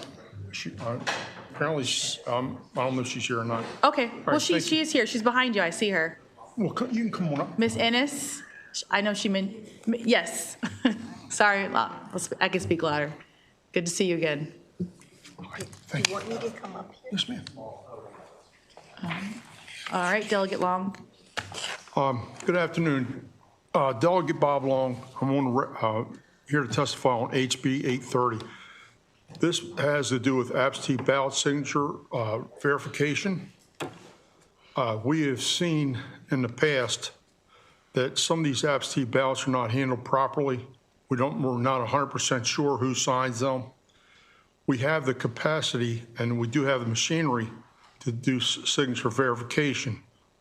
I think it's our only duty, I think it's our duty to make sure that whoever votes, it's their ballots. You know, I've seen where absentee ballots have showed up for empty homes. I mean, what would it take for somebody to go by and get an absentee ballot, fill it out, and just put a line through the signature, send it in? You know, our right to vote is one of the most precious things that we have. We need to make sure it's fraud-free and as easy to vote as possible. I'm sure you all have heard this before. We need to make sure that the absentee ballots, the way they're handled, are the most secure and accounted for. And if you go in to vote, when they close down the voting machines, there's a procedure how they handle all the cards, all the cards from the machines for voting. They have a procedure. They have to put them in an envelope, and they seal the envelope with break, whatever they call it, tape. And I think we should handle absentee ballots the same. If we put all that time and effort into making sure that our voting machines and all the cards and all the ballots are handled properly, we need to also do that with the mail-in ballots. How we do that is with the post office, it's going to be pretty difficult. But I think with the signature verification, I think that would clear up a lot of things. We want to get back to, you know, let's have, make sure that we believe in our elections. A lot of people don't believe in them. I mean, there's, different thoughts. But anyway, that's why I brought this bill. And the state of Maryland does have the capacity and does have the facilities, they do have capabilities of doing signature verifications. I know it's going to be a little bit of cost, but I think if we can put all this to rest as far as making sure our ballots are cured in a proper manner, I think it's well worth the investment. Thank you. Thank you. Ms. Ennis, you have 2 minutes. Yes, thank you, Madam Chair. The Maryland Federation of Republican Women strongly supports House Bill 830. It's very important that every vote be cast by a valid registered voter, and this bill requires that absentee ballots envelope be signed by the voter, the witness when applicable, and that there is the signature is verified against the voter's signature on their voter registration record. The bill also provides an exception to the witness signature requirement for military personnel and their families serving overseas. Without the voter's signature and signature verification on absentee ballots, a ballot could be filled out by another person and the valid voter be denied their right to vote. Ballots can be lost or stolen from the mailbox, particularly in multifamily housing units and group home facilities. Verification of the voter's signature on their absentee ballot return envelope is a very important safeguard, and we would urge a favorable report for House Bill 830. Thank you, Delegate Long, for the bill, and Ms. Ennis for your testimony. Seeing no questions from the committee, that concludes the bill hearing for HB 830. Thank you very much, Delegate Long. Thank you very much. Ms. Ennis. We'll move next to, on the list we have, oh, my bad, excuse me, I apologize. I don't see that. Oh, excuse me, I'm so sorry. This does not conclude the bill hearing. Let me step back, but this does conclude the favorable testimony. We have virtual Michael Pelletieri.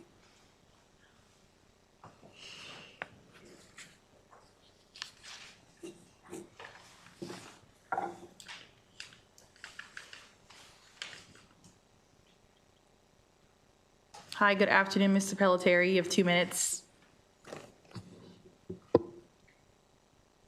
Sorry, I was trying to pause the audio, so I was getting that loop screwed up in my head. No problem. We'll start over again for you. Thank you. So I'm Mike Pelletier. I'm here for Veterans for Maryland Voters. Sorry I couldn't be there in person today, but we believe that those who fought for our democracy shouldn't be sidelined by its processes. We request an unfavorable report on HB 830. For my entire adult life, I have voted absentee. Whether I was in college, serving on a ship based in Florida, or moving here to Maryland, absentee voting wasn't a luxury, it was my only option. In 2020, my wife and I voted absentee because she was 9 months pregnant. She went into labor just hours after we dropped off our ballots. Under this bill, a signature dispute, or the new requirement to find a third-party witness during a medical emergency, could have easily silenced our voices. My signature is inconsistent, and I'm not alone. This bill targets the largest subset of our military, young service members. Many lack formal cursive training, and their signatures rarely match a static government file. Furthermore, a cure process is a mathematical impossibility for a sailor on a ship or a soldier in training who cannot receive a rejection notice and respond within the legal window. We are chasing a microscopic problem. Heritage Foundation data only shows 2 absentee fraud convictions in Maryland, both in 2013.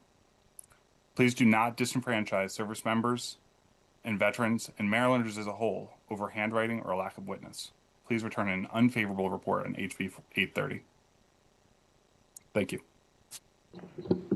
Thank you very much, Mr. Pelletier.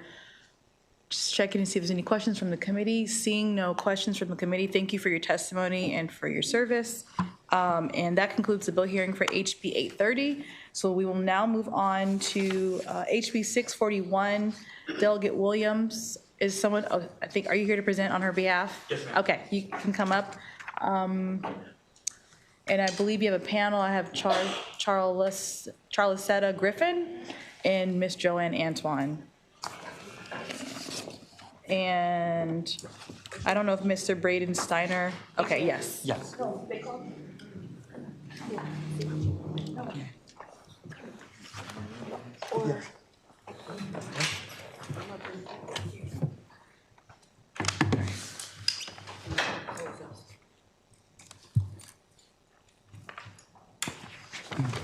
Okay, you All can right. present, or begin presenting. Thank you. All right. Thank you so much. Good afternoon, Chairwoman Wells, Vice Chair Kerr, and the members of the House Government Labor and Elections Committee. I am not Delegate Nicole Williams. I am her Chief of Staff, Michael Marino, and I will be testifying in favor of House Bill 641, also known as Election Law Curbside Voting Pilot Program. This bill would test the feasibility of a large-scale curbside voting program by implementing it during the early voting period of a statewide primary election in 3 counties, one with a small voter registration number, one with a medium voter registration number, and one with a large voter registration number. This pilot program will conclude with a report from the state board on its findings. The Movement Advancement Project accounts for 27 bipartisan states, plus Washington, D.C., that already require or allow curbside voting. Each election cycle, some individuals in Maryland are forced to overcome physical hardships in order to exercise their right to vote. Some may decide not to participate at all due to inaccessible voting places. While vote by mail is an option, ballots are not automatically mailed to each voter in the state, so if a voter fails to submit the request form, they have to physically go vote during either the early voting or on election day. Moreover, voters with physical dexterity issues and those with uncertainties about secure mail delivery are less likely to vote by mail and as a result may not vote at all. Additional methods like curbside voting being proposed here may increase the number of people with disabilities who vote in future elections. Passing this bill underlines our commitment to increasing voter accessibility in Maryland, and establishing this pilot program will help to evaluate the effectiveness of this alternative voting method. For these reasons, I urge this committee to give a favorable report on House Bill 641. Thank you.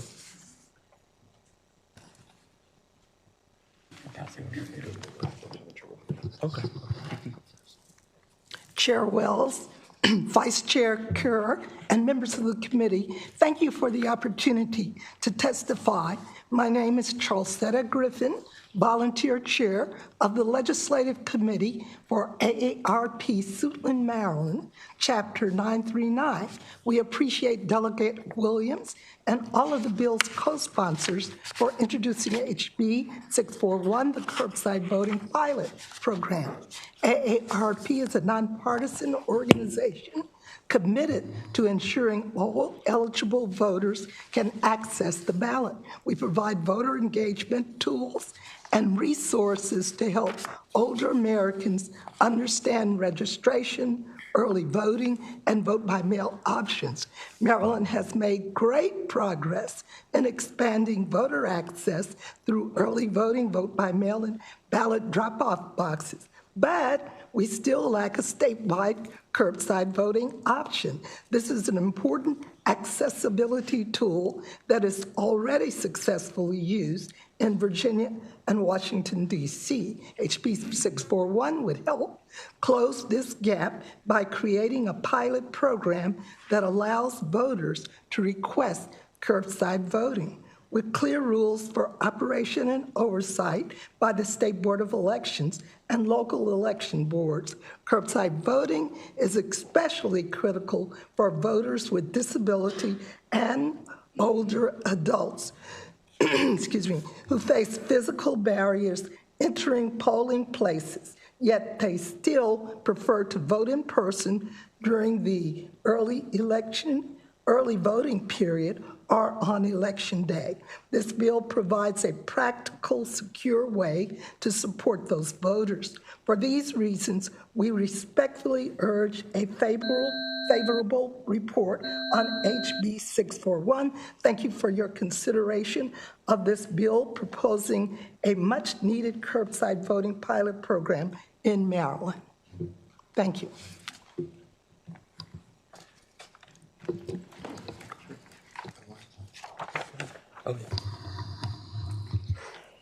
Thank you, Madam Chair and committee members, for the opportunity to provide testimony today. And thank you to Delegate Williams for continuing to recognize the importance of access to the ballot box for Marylanders with disabilities by her sponsorship of this bill. I deeply appreciate the opportunity to testify in support of the bill. My name is Braden Steiner, and I'm an attorney with Disability Rights Maryland, the protection advocacy organization for the state. DRM's mission is to advocate for the legal rights of people with disabilities throughout the state. One of the mandated purposes of DRM's legal work is to ensure that people with disabilities are able to engage with the voting process without fear of discrimination. House Bill 641 establishes a curbside voting pilot program in 3 Maryland counties. This pilot would create an opportunity for voters who experience physical barriers such as difficulty walking, standing, or navigating polling locations to cast ballots without having to enter buildings or wait in long lines. Mobility impairments remain among the most common disabilities affecting voters, and for many individuals, physically entering or navigating a polling place presents a significant barrier. Federal law, including the Americans with Disabilities Act and the Help America Vote Act, require that voting systems and polling places provide meaningful access to individuals with disabilities. Yet practical barriers persist. By implementing a carefully structured curbside voting pilot program, Maryland would take an important step towards reducing those barriers and further safeguarding the fundamental right to vote. DRM supports House Bill 641 with the sponsor amendments which strengthen the bill by addressing security, privacy, and implementation considerations while preserving its core accessibility purpose. Curbside voting is not a novel concept. It has been successfully implemented in 27 states as a means of improving election accessibility. Maryland must continue to explore and implement accessibility improvements across all voting methods to accommodate the needs of individuals with diverse disabilities. Access to the ballot is a bipartisan principle that strengthens our democracy and affirms the fundamental right to participate in civic life. For these reasons, DRM requests a favorable report on House Bill 641 with the sponsor amendments. Thank you.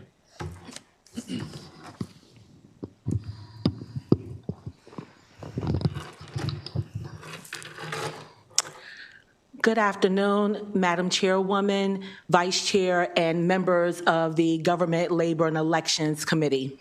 My name is Monica Wiley, and I am here urging this committee to submit a favorable report of HB 641. I am here because I brought this bill or this piece of legislation to Delegate Nicole Williams when I became a resident of Maryland 10 years ago. When I was a former resident of Virginia, I was one of the architects responsible for passing curbside voting because I have been a registered voter ever since I was 18 years old. This is important to me because I am a person with a physical disability. It was caused by a drunk driver that killed my entire family at the age of 9. And when I went to go and vote my first time, it was extremely strenuous on my physical being, on my health, and everything just for me to go and cast my vote. I stand on the shoulders of ancestors who paved the way for individuals like myself to have that freedom and that ability to go and vote. I heard here today from other individuals about other bills talking about the importance of accommodations and accessibility and removing barriers. Well, let's remove the barriers for people with disabilities. Let's give them full access to the ballot by making sure that we have all the opportunities available for us to be able to go and cast our vote. As I like to say when I do a lot of public speaking, that people with disabilities is vast and varied, and a disability can happen to anyone. It happened to me at the age of 9 unexpectedly, but it did not stop me from having the independence and the ability to use my voice, and I use my voice at the voting ballot. So with that being said, I vehemently ask of this committee to please submit a favorable report of HB 641. I thank you for your time and attention. Thank you, Ms. Wiley. Ms. Antoine, I know you're part of this sponsor panel, so we have to play musical chairs because we don't have enough. So if someone would be kind to offer their seat, preferably the one in front of the microphone, so that's perfect. Good afternoon, Chairwoman Wells and members of the committee. For the record, Joanne Antoine, Executive Director of Common Cause Maryland, and I am testifying in support of House Bill 641. I don't want to be, too repetitive. I think, just making sure that everyone understands that this is a pilot. We are not saying that we are going to move to curbside permanently, right? What we are saying is let's try, see how it works, and come back. And as a state, we have made a lot of progress, right? Especially expanding access to mail-in voting. But I do think it's important for us to acknowledge that there are people who do not want to vote by mail. This includes my friends who know that I work on these issues and who, for their own reasons, want to go in person. And, we should be able to accommodate those who need accommodations and want to vote in person. And that's more than the individual with a physical disability. That's the person who's pregnant. That's the person who is immunocompromised. That is the person who maybe has a temporary injury. I would just say outside of that, I know that there might be some election security concerns that are brought up. I do believe that the amendments address that. I would also just say Common Cause, again, we sit on the National Election Security table. I have asked experts over and over again, and they have said that we can make this happen. So I would urge the committee, I know that we testify on a lot of process-focused election bills, but again, priority for us, first and foremost, is the voters. And I do think we have a responsibility to ensure that we are accommodating everyone, especially when this body and our organizations have not prioritized this community enough. So with that, I would urge a favorable report. Thank you. Thank you very much. Seeing if there are any, I know we have John Michael from Mayo here for information. You're just here for information. Okay, I just want to make sure I acknowledged you. Seeing no questions for the sponsor panel, we will continue. Oh, yes, Delegate Tomlinson. Sorry, a little slow. Me. Thank you, Madam Chair. I'm just trying to, I guess, understand, especially, so, the mail-in ballots were, there was always absentee, and obviously it's, post-COVID or during COVID, it's expanded and it's easier and anybody can do it. But then when we introduced the drop boxes, so you could, pull up to a location and put your, so if you don't have a lot of confidence that your mail-in ballot will make it there, you can drop it in the box. So I guess I'm just trying to understand what is the significant, or why is this needed versus being able to take a mail-in ballot and put it in the box? You're ready for this one. I absolutely am. Thank you so much. And I want to make sure I address you accurately. What is your name again? Delegate? Tomlinson.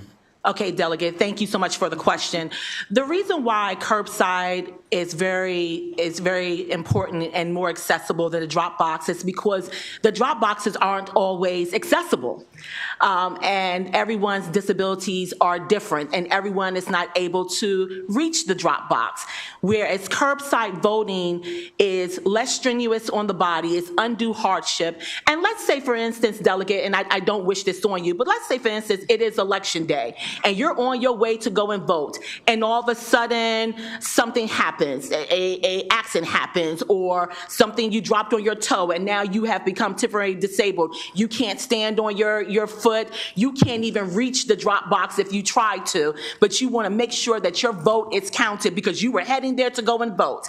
You should still have that option and that ability to be able to do that because you now have an impairment. It may be temporarily, but it's an impairment, and that should not stop you from being able to go and vote comfortably. But going back to your question, drop boxes aren't always accessible. There's always barriers to drop boxes. So having curbside voting, there is no barrier there. That gives that voter the opportunity to be able to go and access the voting ballot and vote comfortably.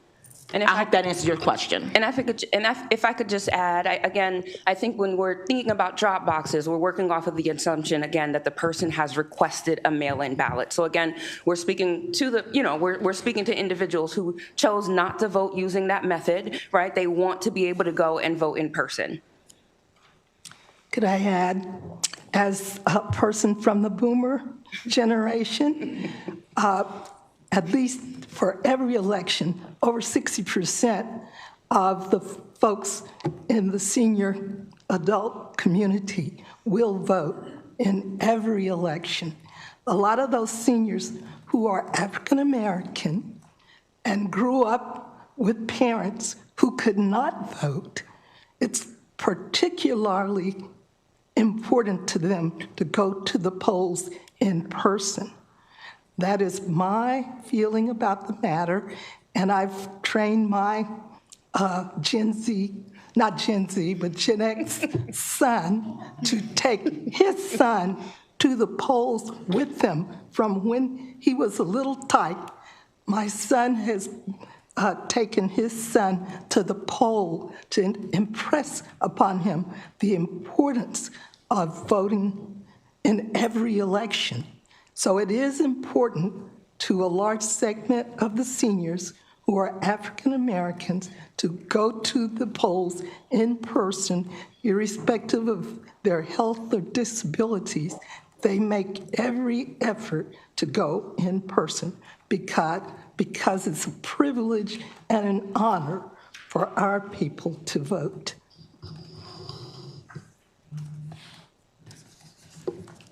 All right. Do you still have okay, all right. Seeing no more questions from the committee for the panel, we will move next to our virtual witnesses. We have a couple of them. We have Linda Cohn, Rhonda Othman, and Lydia Legui. Okay, we'll begin with Ms. Cohn. Ms. Cohn, if you are streaming the hearing elsewhere, can you please mute or close that window? Is that Thank better? you so much. That's perfect. Thank you. You have 2 minutes. Good afternoon. Hi, thank you. Madam Chair, Vice Chair, members of the committee, my name is Linda Cohn. I am president of the League of Women Voters of Maryland, and I thank you for the opportunity today. I worked as an election judge for a few years, sometimes as a chief judge, and I still have a very clear memory of a woman who came to the voting right when the polling place was closing. She just made it in the door at 8 p.m. She was clearly struggling. She used a walker. She was very, very compromised. Honestly, she didn't look well. And somebody was with her. She was not alone. She told me she had just been discharged from the hospital and was coming directly from the hospital because it was a minute to 8 p.m. and she was going to get that vote in. She was not going to lose it. We still had lines of other voters to get through, so this was not going to be a quick process for her. When I read this bill, that memory came back to me. I really thought of that experience that I faced. Curbside voting is tailor-made for somebody in that kind of a situation. For her, it would not have been a convenience factor. It was not a personal preference. It's raining, I don't want to get out of the car. That's not what it was about. I think it really would have helped her easily vote, eased her ability to do that. And I actually think it would have been safer for her if she was just coming from the hospital. I recall another time where somebody, we were in the voting room and I was judge and somebody collapsed. They were there, they were filling out their ballot and they collapsed, they passed out. And then we ended up having to call EMS. That was really disruptive.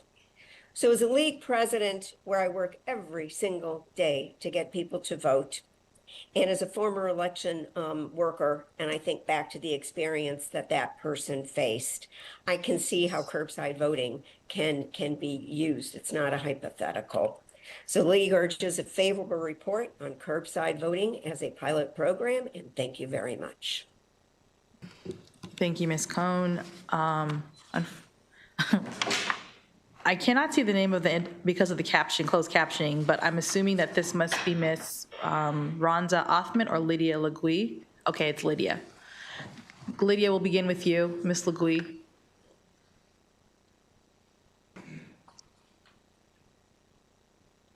I'm sorry, I didn't hear if you're talking to me, ma'am, or if you were talking to I think we know I think Ms. Legui might be trying to find the mute button, so we will let her take some time to do that, and then we will begin with Ms. Rhonda Othman. Ms. Legui, I'll come back to you, so you have some time to identify the mute button. Ms. Rhonda Othman will let you offer your testimony. Great. Good afternoon. You have 2 minutes. Thank you so much. Good afternoon, Madam Chair, Mr. Vice Chair, and members of the committee. My name is Ronza Othman. I am the president of the National Federation of the Blind of Maryland. NFB of Maryland is the state's oldest and largest organization of and for blind, low vision, and deafblind individuals. NFB of Maryland is also a proud member of the Maryland Accessible Voting Coalition. Curbside voting will give access to the polls for many individuals with disabilities who experience barriers to voting, including those with difficulty walking, chronic pain, and those who are immunocompromised.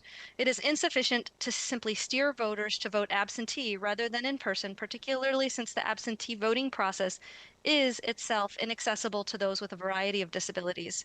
Every Marylander should have the opportunity to vote in the way that makes sense to them for their particular needs. We have a legal obligation as a state to make every method of voting accessible to everyone, and it isn't acceptable to say, well, since you can't use this method, you should use this other method, just like it would be discriminatory to say, since you can't use this courthouse or MBA building or school due to inaccessibility, then you should use this other one that may not be as close to you or as convenient or as easy to get to.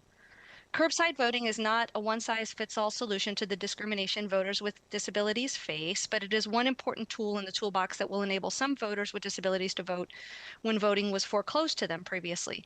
Piloting this program makes sense because it will ensure that when we deploy the program across all jurisdictions, we do it thoughtfully, having incorporated what we learned.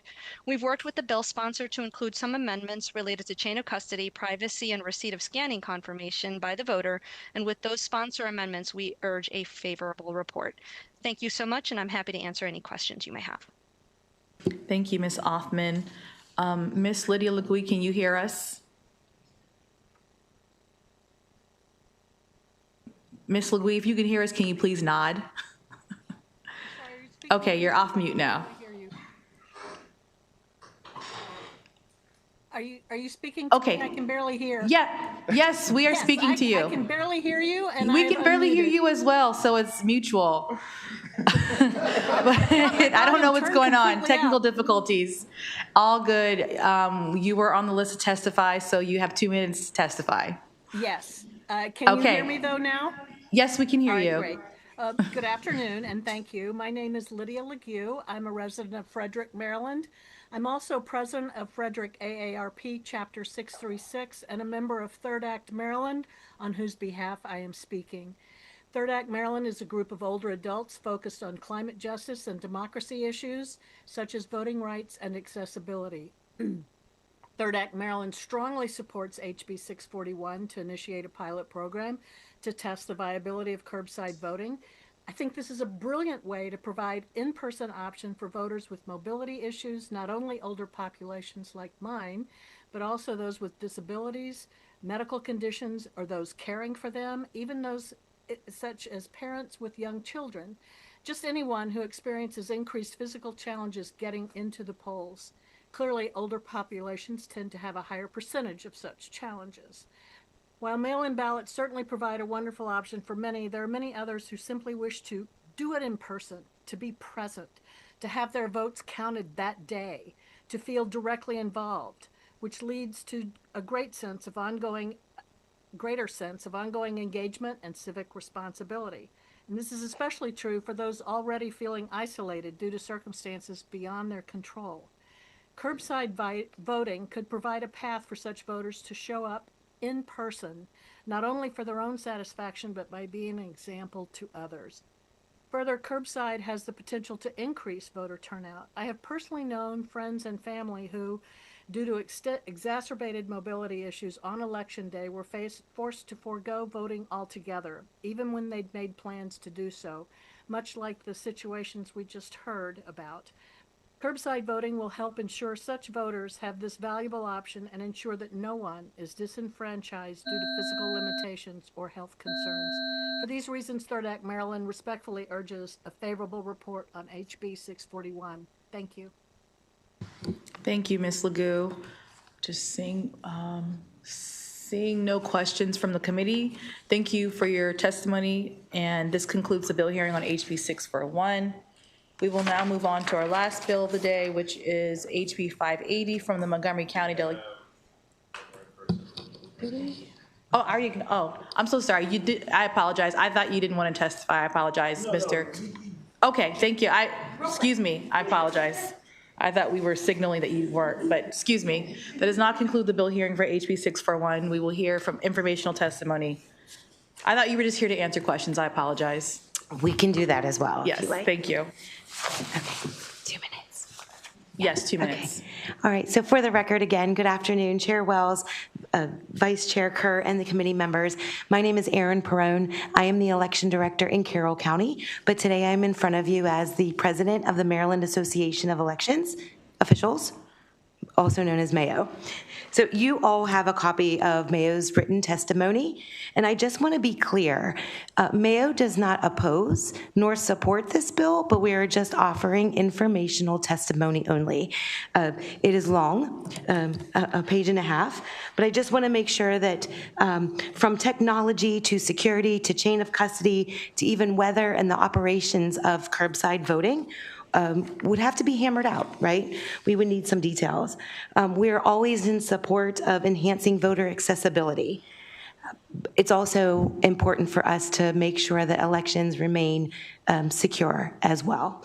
So thank you for considering our informational testimony on this bill, and I'm here to answer any questions if anyone has any. Thank you. John Michael, did you want to also test or provide any informational? Yeah, so basically I just want to point out that as designed, curbside voting would involve bringing out ballot marking devices to the curb. That is to help with accessible choices. Currently, our ballot marking devices are not all-weather devices. We do not have the same devices that they have in DC, Virginia, and it's the same brand, but it's not the same one. Ours are much older and have been known to go on the fritz if they are moved too much. So this we would hope, lead to a procurement of the correct ballot marking devices if this bill passes, though we didn't see anything in there about procurement in the bill. And that's open to any questions as well. Thank you both very much. Thank you. Okay, seeing no questions from the committee. I apologize for the mix-up. No worries. Seeing no questions from the committee, this concludes our bill hearing on HB 641, and we will move for real this time to our last bill of the day, HB 580 from the Montgomery County delegation. And I believe Delegate Kaufman is presenting this bill for the delegation. We also have your sponsor panel, Delegate Kaufman, Ms. Antoine, Ms. Whitaker, and Ms. Soring, and Natalie Fanny Gonzalez. Natalie Fanny Gonzalez is on Zoom and says she hasn't been let in yet. But say that last part again, please. Ms. Fanny Gonzalez is the Montgomery County Council President, and she said she hadn't been let in. I told her she would probably just have to wait until the bill was called. Okay. But I want to apologize to my amazing sponsor panel because I'll have to do my testimony and run because my bill's next up in judiciary. It's that time of year. All right, and we'll check. I'll check with staff on Ms. Gonzalez. Okay. Good afternoon, Chair Wells, Vice Chair Kerr, and esteemed colleagues. I'm Delegate Erin Kaufman, representing District 18 in Montgomery County, but today I'm representing the Montgomery County, the entire Montgomery County delegation, who recently unanimously passed what is now HB 580. I'm requesting a favorable report for HB 580 and voting methods MC 126. The Montgomery County delegation unanimously passed this bill this year, as well as prior versions of the same bill in 2025, 2024, 2022, 2021, and 2019. A few weeks ago, like I said, the Montgomery County Council voted to support the legislation, and so did the county executive, and we asked that the longstanding principle of local courtesy be honored. The legislation would authorize the Montgomery County Council to consider, and if it chooses, adopt ranked choice voting or other alternative methods for future elections, such as approval voting. The bill does not, can somebody please mute their, the bill does not mandate or immediately implement any new voting system. Rather, it grants the County Council the authority to evaluate options, determine applicability to specific offices or elections and establish an implementation framework through local law. Ranked choice voting, or RCV, allows voters to rank candidates in order of preference rather than selecting just one. After all the votes are cast, if no candidate has the majority, the candidate with the fewest votes is eliminated. Voters who pick the eliminated candidate as their first choice can then have their vote counted for their second choice. The process continues until one candidate has a majority of the votes. Opponents of this bill have raised concerns about this process confusing voters. In a study of RCV in municipal elections, researchers from the University of Sydney found RCV did not negatively impact turnout. RCV doesn't complicate the process for voters. It allows them to better voice their opinions. Voters would still be able to select only one candidate if they so choose. Additionally, Montgomery County would launch an education campaign to ensure that all constituents are well informed on how to cast an RCV ballot before arriving at the ballot box.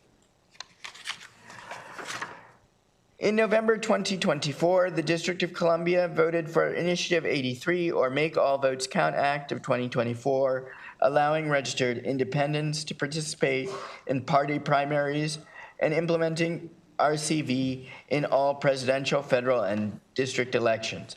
In 2025, 52 jurisdictions across 23 states used ranked choice voting for either local elections, primaries, or federal general elections. RCV also is used statewide in Alaska and Maine for federal elections, and many other municipalities across the country use RCV. Hawaii used RCV in 2025 for special federal elections and special county elections. We can learn from these examples set by the states and municipalities when implementing RCV in Montgomery County, should the county council choose to go down that path. Another example that can be studied, and it's more recent, is New York City's second use of RCV in the mayoral election.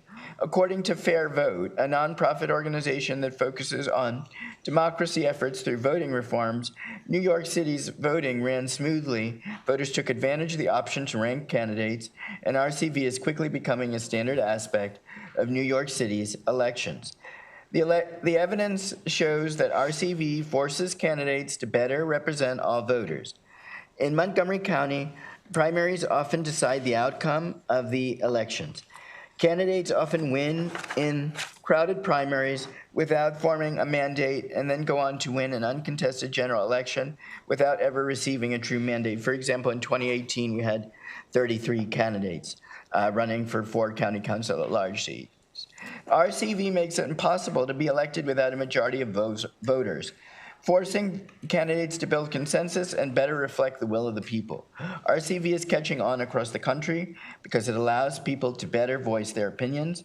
For these reasons, I asked for a favor report on HB 580, Montgomery County Voting Methods, MC-126. Thank you, and I'm happy to answer any questions. Ms. Whitaker? I'm going to go. Thank you. Here, actually, we'll give the delegate a moment to depart. Thank you, Delegate Kaufman, for presenting the bill. We understand you need to get back to committee to present your other bill that you have, so we appreciate you. Like, I'm out. All right, Ms. Whitaker. Hello, thank you, Chair Wells and members of the committee. My name is Michelle Whitaker. I'm the Executive Director for Ranked Choice Voting Maryland, and I'm just going to take a moment to explain ranked choice voting for you with Legos. So here we have our 3 candidates for Legoland County Executive, yellow, blue, and green. And each one of these blocks represents a voter's vote where they've ranked their choices from their top choice to end their backup choices. Voters can rank as many or as few candidates as they like on the ballot. In order to win in a ranked choice voting election for this county executive race, you need a majority of votes. We have 16 votes here. A majority would be 50% plus 1, or 9 votes, which gets us to the top of this board. What happens first is after everybody's cast their vote, we look at that top choice and we see, does anybody have a majority. Nobody's reached a majority in the election. So we look at the candidate who's in last place, who has the fewest votes, and they're eliminated. In this case, it's blue. Sorry for blue. But you as the voter who voted for blue, now your next choice is counted. And I'm gonna be able to do this. See, they got stuck now. I knew they were gonna do this. Imagine. These are gonna come apart. Let's pretend. They're gonna pretend. Oh, here you go. Yes, thank you. You're gonna help me unstick these. So we have a new green vote. We have a red vote. These are all, or not a red vote. You're gonna do all of my votes here.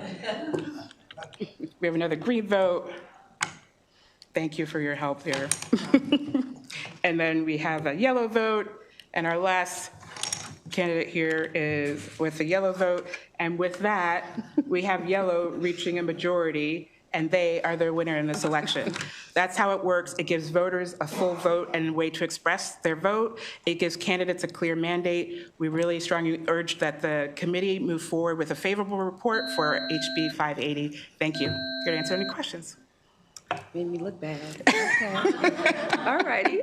So for the record again, Joanne Antoine with Common Cause Maryland, testifying in support of House Bill 641. I did also want to note, obviously, I am a proud resident of Montgomery County too, so it is good to hear that our local government is exploring, this more innovative option for voting. Ranked choice voting has been used for over 2 decades in cities and jurisdictions throughout the country. That's also the case outside of the U.S. as well, and that's because it gives voters, a stronger voice on the issues that matter to them on a day-to-day, and obviously they're more empowered to vote candidates of their choices. When we look at studies, they've shown that in cities that have adopted ranked choice voting, women now hold nearly half of the seats for that local government body. They've also moved to 40% of the mayoral positions, outpacing the national average. And when we look at Black candidates, they were elected at 67% of the elections, featuring multiple Black candidates, but only 32%. So again, Black candidates being able to successfully campaign and run using ranked choice voting. This legislation would strengthen our democracy and work well with other reforms that we've talked about, like public campaign financing. I did also just want to note for the record that when you look at the fiscal note, it's based on our current voting system. I know that the State Board of Elections is at a budget hearing right now, but they have already a new voting process that's being procured for 2028. So when we look at the fiscal note again, it could likely move us to 0 or very minimal cost for FY 27 and 28, because again, this is limited to just the one jurisdiction. So I would urge, again, as a resident of Montgomery County, I would urge a favorable report. Thank you. Thank you very much. We'll move to the virtual individuals for the sponsor panel. We have Ms. Nancy Soring, who will, I think, rejoin us, but we'll begin with Ms. Gonzalez. Thank you so much, Madam Chair. My name is Natalie Fanny Gonzalez. I'm the president of the Montgomery County Council. I'm here to testify in favor of House Bill 580. I think it is time to modernize our system. Montgomery County is ready to embrace innovation and lead the way on other democratic reforms like this one.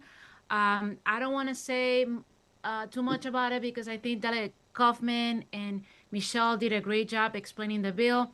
But myself as a candidate, when I ran for this position for County Council back in 2022, I ran against 8 people, very well-known people, in the primary, and I still won with over 56% of the vote. I am not afraid of testing new waters, and if a candidate like me who's running for re-election is telling you that Montgomery County is ready to embrace this, I'm hoping that the Maryland General Assembly will allow us to do so.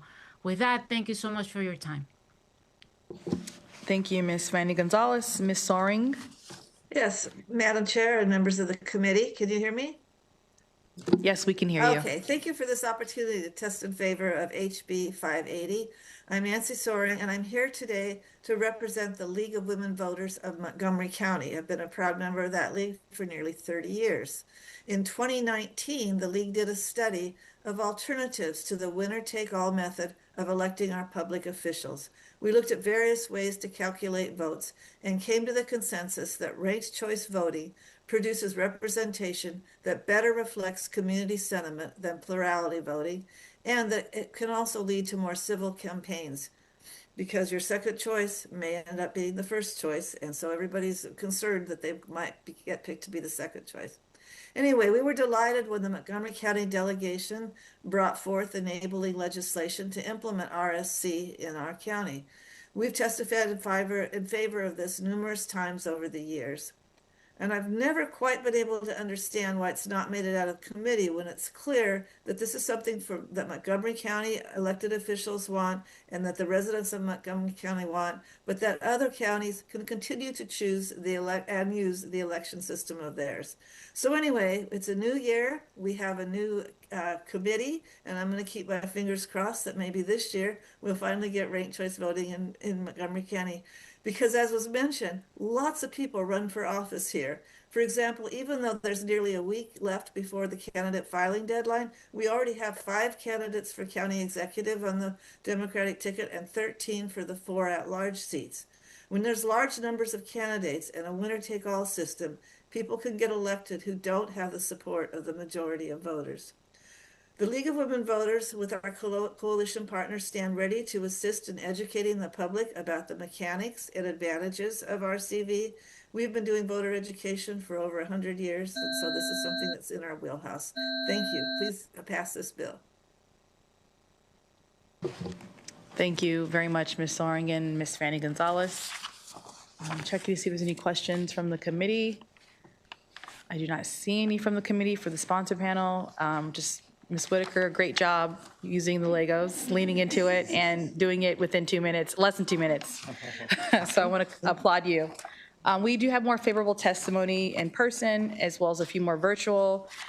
In person, I have listed Colin Greer, and I have Liza Smith. I don't know if they're here in person. Oh. Good afternoon. We'll begin with you, Ms. Smith.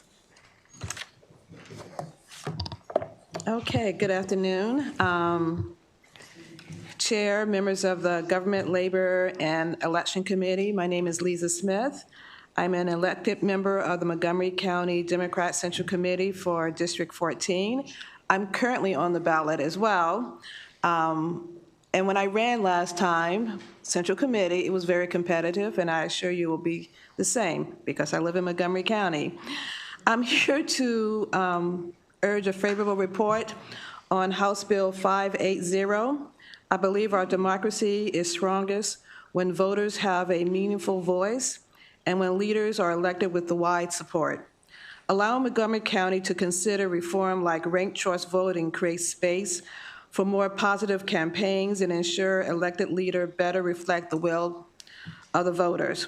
Montgomery County House delegation has already voted in support of this bill for 4 times, I do recall. And I respectfully ask for a favorable report. Thank you for your time and consideration. Thank you, Madam Chair. My name is Colin Greer. I'm here today representing the Maryland Forward Party, as well as being a Montgomery County resident, and I urge a favorable report on this bill. I want to go back to something that Delegate Fair mentioned earlier on when we were discussing another bill, which is the idea of local control over elections. Montgomery County, as many of the panelists today have already discussed, has been asking for this bill in multiple ways over the last 7 years. And we urge you now to consider that this year is the time. One of the other panelists mentioned that there were 13 candidates for 4 at-large seats in the Democratic primary alone. For the Montgomery County Council race and 5 candidates for county executive. There are also multiple individual districts with more than 3 candidates, at least 3 as I sit here today. If there is any year to start to consider this bill, it is now as these elections become more competitive. And again, we're just talking about the Democratic primary. And frankly, it's Democrats that are asking for this. It's the Democratic Central Committee. It's the current members of the Montgomery County Council. And it's the people who live in Montgomery County that want this. So we urge all of you from other counties and other jurisdictions to let Montgomery County give this a try. And if you're afraid of ranked choice voting, let Montgomery County show you how it can work for you, and then consider whether it's right for your jurisdiction. But for now, we urge a favorable report on this vote. Thank you. Thank you. Just seeing if there's any questions for the in-person testimony. Delegate Schmidt. Thank you, Madam Chair. I want to share with you, Mr. Greer, great to see you. I was in Anchorage, Alaska this summer, and they explained a story or a situation where they had 50 candidates that had filed, and you may be familiar with this. I am, yes, Delegate Schmidt, thank you. And until I actually saw it in person, until I saw the ballots, we went to the Board of Elections, and I understood it. And some of the ranked choice voting members here from the Maryland party have educated me on this for 4 years, and it's quite a learning process to go through it. I know some people are super concerned about it being confusing, the lack of confidence, and obviously questioning the results. Now, when I do some quick research regarding the minority party in, say, Virginia, and then also the Republican Party in Utah, can you explain some real-life scenarios where it's benefited all kinds of parties? Yes, absolutely. I think, we talk about ranked choice voting in terms of increasing the demographic representation, but also in terms of increasing political ideological representation. In some senses, moderating that influence, but in other senses, it also expands the ability for voters to choose candidates of lesser known parties, such as the Forward Party. Now, I sit here today, the Forward Party is not a recognized party in Maryland. So as I advocate for this bill, I do so primarily as a Montgomery County resident. But looking to the future to encourage, and frankly, the minority party in Maryland too could benefit from this process as Republicans, because looking at the way that Montgomery County elections go, incentivizing voters to rank candidates from one of the non-major parties, for example, as their first choice, all of a sudden increases the ability of that party to be ranked first on the ballot for some period of time. And then whether that second choice is to one of the major parties or whether the second choice from a Republican, for example, could go to the Forward Party. I'm rambling a little bit, but the crux of the idea here is, if you're a voter and you don't want to waste your vote on a minority candidate, you can use ranked choice voting to give that candidate your choice without a fear that that vote is going into the trash can and not going to be counted, or to be functionally not counted because of the strength of the majority, which in Montgomery County in this case is the Democratic Party. Can I have a follow-up, Chair? Does it give the voter more options or less options? It will result in giving the voter many more options. And I understand your concern potentially about having 50 candidates on the ballot, for example. And I believe that's something we can address through the primary process and reforming that process, and something that Montgomery County should consider when it is deciding whether, because again, this bill does not mandate the use of ranked choice voting, but rather allows Montgomery County to consider how it would go about implementing that. And I think that considering the number of candidates on the ballot and eliminating voter confusion is a very important concern. Awesome. Thank you. Appreciate that. Thank you, Delegate. Delegate Stewart. Thank you, Madam Chair. And to help out my colleague, Delegate Schmidt, and help you out too, Mr. Greer, let's come up with a really concrete scenario, one that actually happened in Montgomery County a few years ago. Let's say that there is a very progressive Democrat who has won the Democratic nomination for a countywide office in Montgomery County. And that very, very progressive Democrat is running against two other candidates. One is a conservative Republican, and one is a centrist Democrat turned independent. And let's say you are one of the, let's say, 30 or 40% of county residents who think that the county has gone too far left. And you think that we need to get back to basics. We need to focus on the fundamentals in our schools. We need to focus on crime. We need to lower tax rates and lower spending, et cetera, okay? In a system with ranked choice voting, would it be much more likely that the centrist independent candidate would prevail? Or rather, would it be much more likely that there would be a scenario where perhaps the progressive Democrat who in this real election that happened romped to victory would actually have a chance to be defeated by the centrist independent based on the votes of Republican voters who voted the centrist candidate or ranked the centrist candidate second? Yes, thank you for that question, Delegate Stewart. I think that's a very good example. And under your hypothetical, I think that's exactly how it would play out.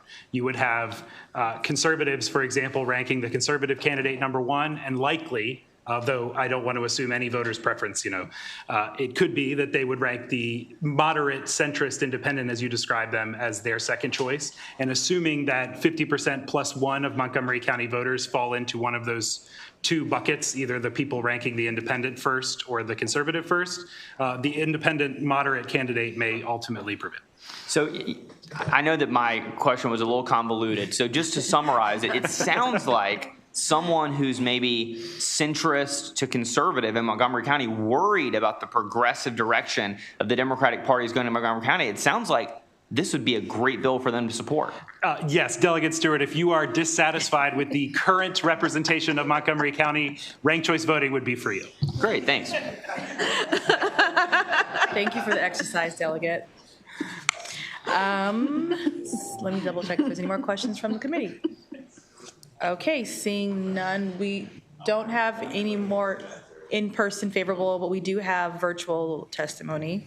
For the favorable, we have Mr. Michael Pelletier, Bonnie Liu, Jay Rosansky, Harold Ginsberg, and Edward Fishman. We're checking to see if there are, okay, Michael Pelletier. All right, there we are. We will begin with Mr. Pelletier.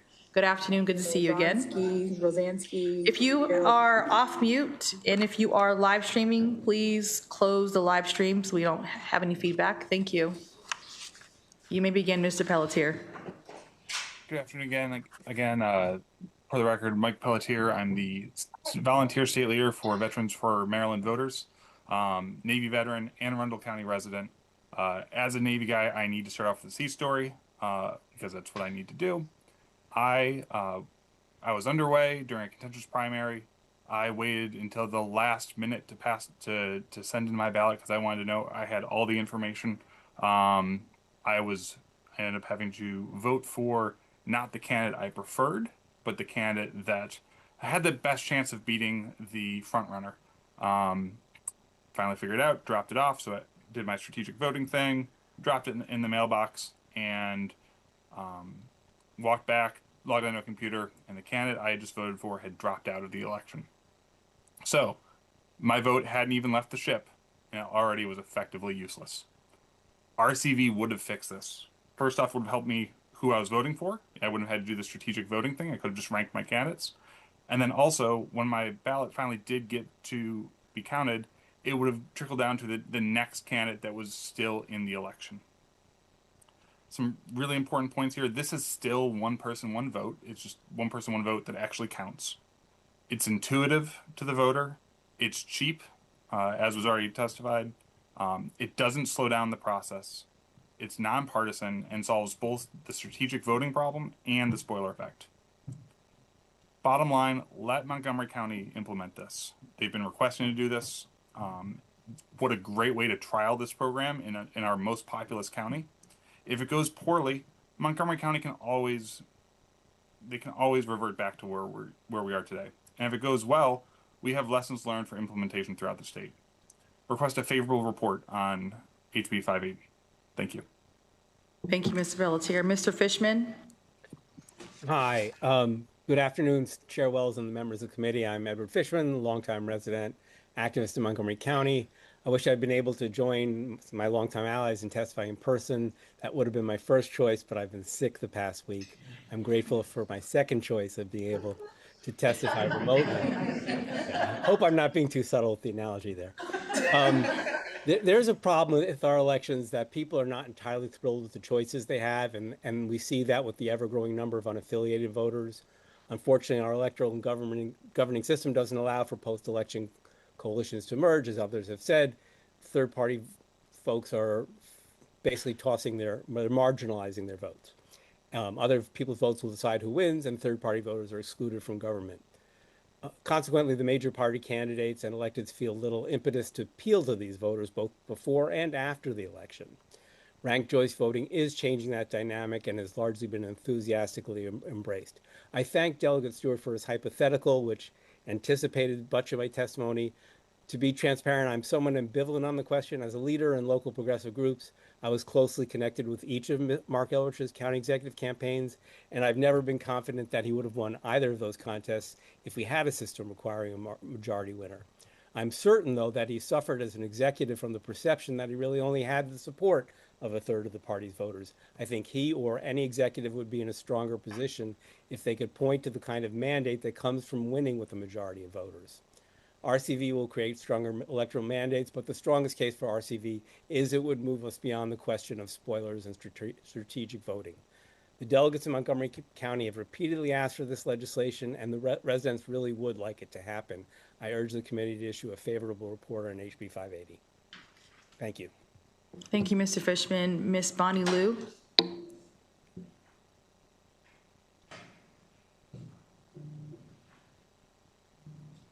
Ms. Liu, are you ready to present? You're on mute if you are.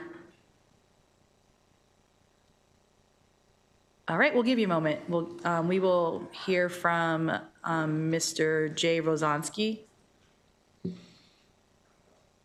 Good afternoon, Madam Chair, Vice Chair. My name is Jay Rozansky. I'm a 30-year plus resident of Montgomery County. I'm here to support HB 580.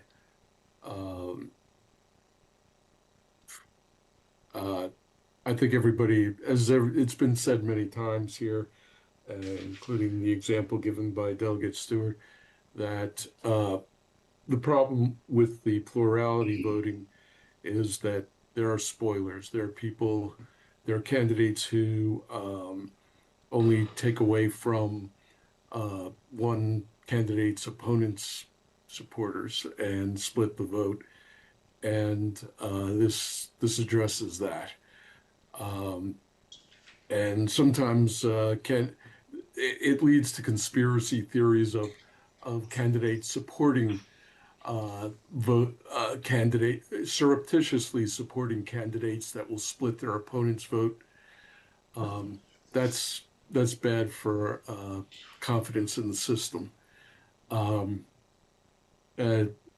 as far as just to throw two more examples of where it could have made a big difference, although not in Montgomery County particularly. In 1996, Clinton versus Dole, Ross Perot split the conservative vote. We could have had Dole instead of Clinton. And in 2000, in Gore versus Bush, Ralph Nader took off some of the more liberal voters, and we could have had Gore instead of Bush. So I think ranked choice voting will give the winner more of a mandate, and it will encourage them to, as said by other people, to go after the centrist votes and their opponents, third-party voters as their second choice, and that will improve confidence in the system. I don't think too many people are going to be very confused by this.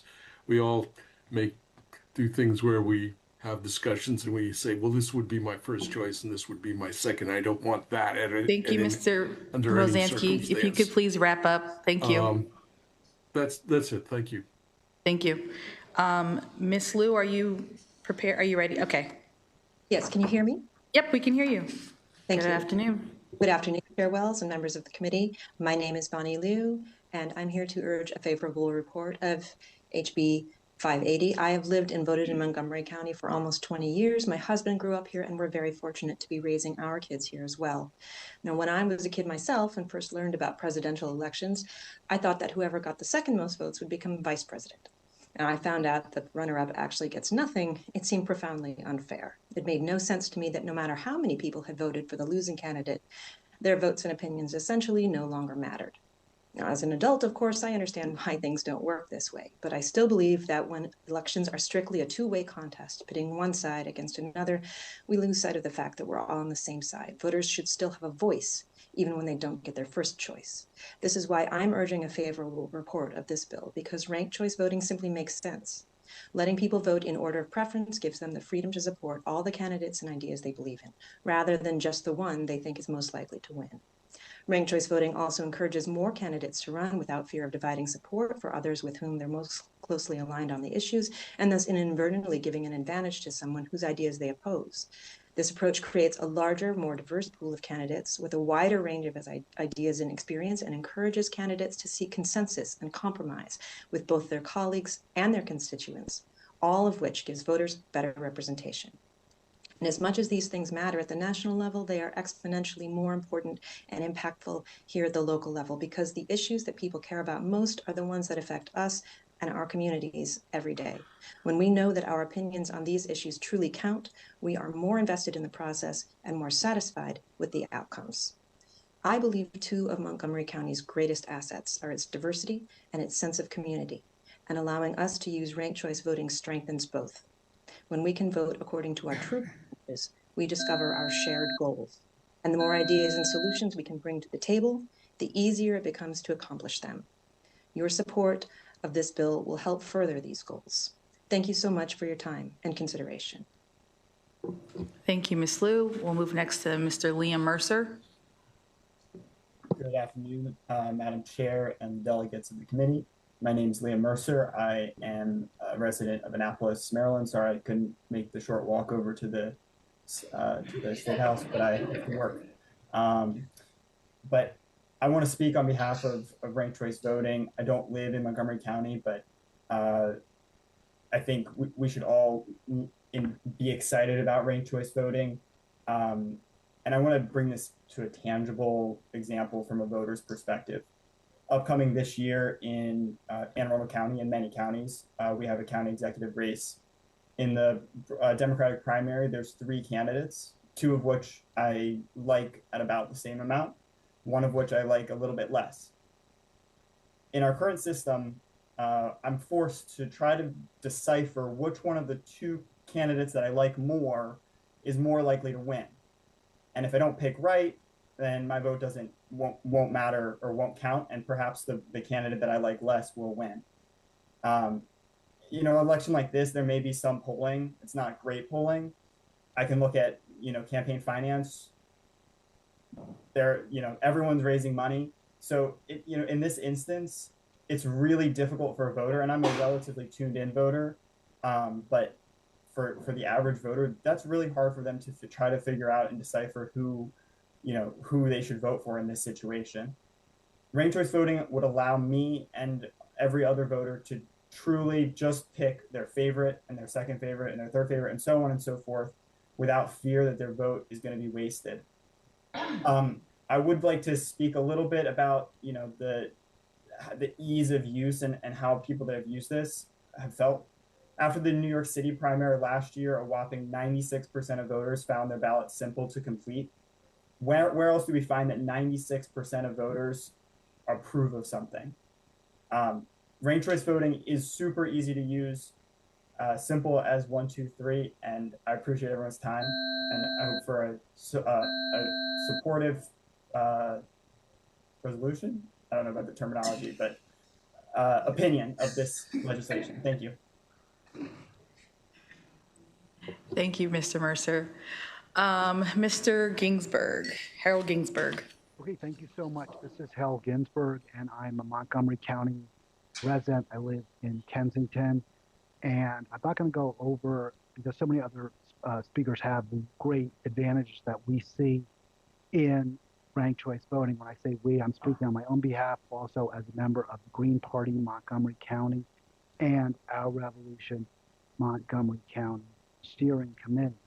But I was just reflecting on the wisdom of our nation's founders. And certainly they got things wrong, many things wrong that we've discussed. But one of the things they got right was decentralizing elections. The idea that they had was, we don't want the federal government telling states, localities, how to run elections. Instead, they recognized that there was a danger there, and we can even see it in today's political climate. There's a danger when control over the most important, most critical aspect of our democracy is centralized. We have a county here, the largest in Maryland, that has made a decision that it wants to have control over through its delegate, through its consensus delegation. It wants to tweak the way elections are handled to make them more democratic, to make them more so that the electeds are more representative of what the people want. We've heard a lot of examples of how that would in fact transpire from over 30 candidates in 2018, some winning with maybe 10, 8% of the vote, what have you. We want to make sure that the people who win our elections, especially multi-member districts, have the support of a majority or support of a very significant minority of voters. So this makes all kinds of sense. It also will eliminate the argument that maybe a third party, fourth party voter was a spoiler, and it will guarantee that winners of elections are those who most voters want. So we urge a favorable report on HB 580. All right, thank you very much, Mr. Ginsburg. Seeing no questions from the committee for the virtual testimony in favor of the bill, we do have two in-person unfavorables. We have Ms. Ella Ennis. Good to see you, Ms. Ennis, again. And we have Stacy Sautier.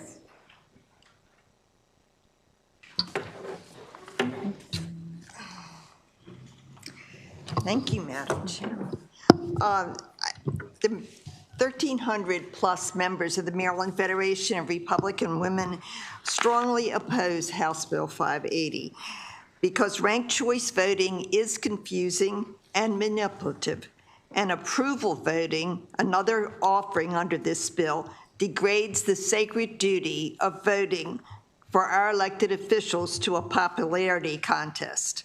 This legislation could set statewide precedent for changing the method of voting for all elected offices. The county council has wide implementation authority, which could possibly allow them to allow non-citizens to vote in county elections. Voters are treated unequally under ranked choice voting. If you vote for the top candidate in round one, you do not get a vote in round two. The person whose vote is discarded in round one gets an extra vote. It also, when it takes much longer to make 3 choices or 5 choices, depending on what they choose to implement for each position on the ballot, and it makes the process more cumbersome and time-consuming, and that means that the voters in down-ballot races like school board races may get skipped. Let's not treat our democratic process, change our democratic process. The candidate receiving the most votes wins with ranked choice voting, where to get to a majority vote for a single candidate might work in a room where everyone is together and everyone can make an informed choice after each round of voting. But that opportunity for an informed vote does not exist with ranked choice voting, when all choices must be made before the first or succeeding round's results are known, so you're voting blind. For all these reasons, please give an unfavorable report to 580. Thank you. Thank you. Madam Chair, thanks for saving the best for last. My name is Stacy Sauter, a native of Montgomery County. In 2000, I began serving as an election judge and later as a chief election judge. I've regularly worked both inside and outside of the polls. In 2024, I worked directly with the county's Board of Elections as the GOP's chief recruiter of poll workers. I was also the principal liaison between Republican poll workers and the board over issues at the polls. If I couldn't resolve the matter, I had direct lines to principal board members, including President David Naiman, all of whom were consistently professional, responsive, and helpful. From this experience, I can state 3 things unequivocally. First, our current voting system works just fine. It's straightforward, intuitive, and reliable. Ranked choice voting, or RCV, will disrupt this by introducing a more complex ballot designed with complicated complicated instructions. This will clearly increase voter confusion, ballot errors, and slow the voting process. The county will need to recruit and train even more poll workers and, most likely, permanent staff members to help voters navigate this unnecessary complexity.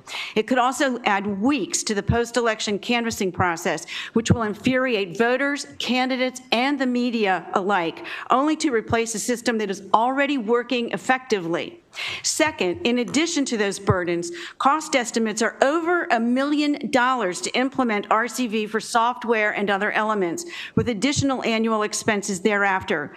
The county and the state are already facing serious budget pressures, so why impose these additional and ongoing costs to replace a system that is working effectively? And third, RCV is often justified as a way to eliminate runoff elections, but Montgomery County does not have runoff elections. Our current plurality system works. It's efficient, familiar, and trusted. Voters understand it, and the Board of Elections has mastered it. I close with advice I once received. When change isn't necessary, then it's necessary not to change. Please do not support changing our current voting system. Thank you. Thank you very much, Ms. Sauter. I wrote it down phonetically as well. And Ms. Ennis, just looking to see if there's any questions from the committee. Seeing none, thank you both for your testimony. Thank you. This concludes the bill hearing. Thank you. Huh? Oh, yeah, well, I'll do it after we, this concludes the bill hearing for HB 580. And I guess we're going to start a new tradition with Delegate Stewart is going to present something to the committee. Thank you. A moment in history. Thank you, for Madam a Chair. new committee. Thank you, Madam Chair. So there was a bit of a tradition in my old committee where occasionally, not every time, but on an earlier day wrap up, I would provide a moment in ENT history. The chair has been gracious enough to allow me to give my first one today. This has really been at the urging of Delegate Ciliberti, who misses these moments in history very dearly. He has been asking me, pleading with me every single day to start doing this. And so in honor of Barry, colleagues, it has been 37 years, minus 4 days, since one of our committee colleagues' speech at the Severna Park High School's Valentine's Day extravaganza was so sensational that the Baltimore Sun suggested that he might want to pursue a career as a stand-up comic after his high school career ended. And it's been 37 years and 2 months since that same delegate led the Severna Park Falcons to a thrilling comeback victory against the Glen Burnie Gophers baseball team. Trailing the Gophers 5-4, our colleague, the catcher on the team, his double to left brought in the tying and game-winning runs, leading to the thrilling comeback. So if everyone could please put your hands together for our committee colleague, Delegate Brian Chisholm.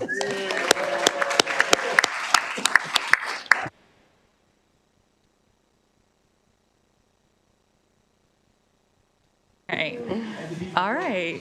Thank you for that, Delegate Stewart. With that, this adjourns our bill hearings for today.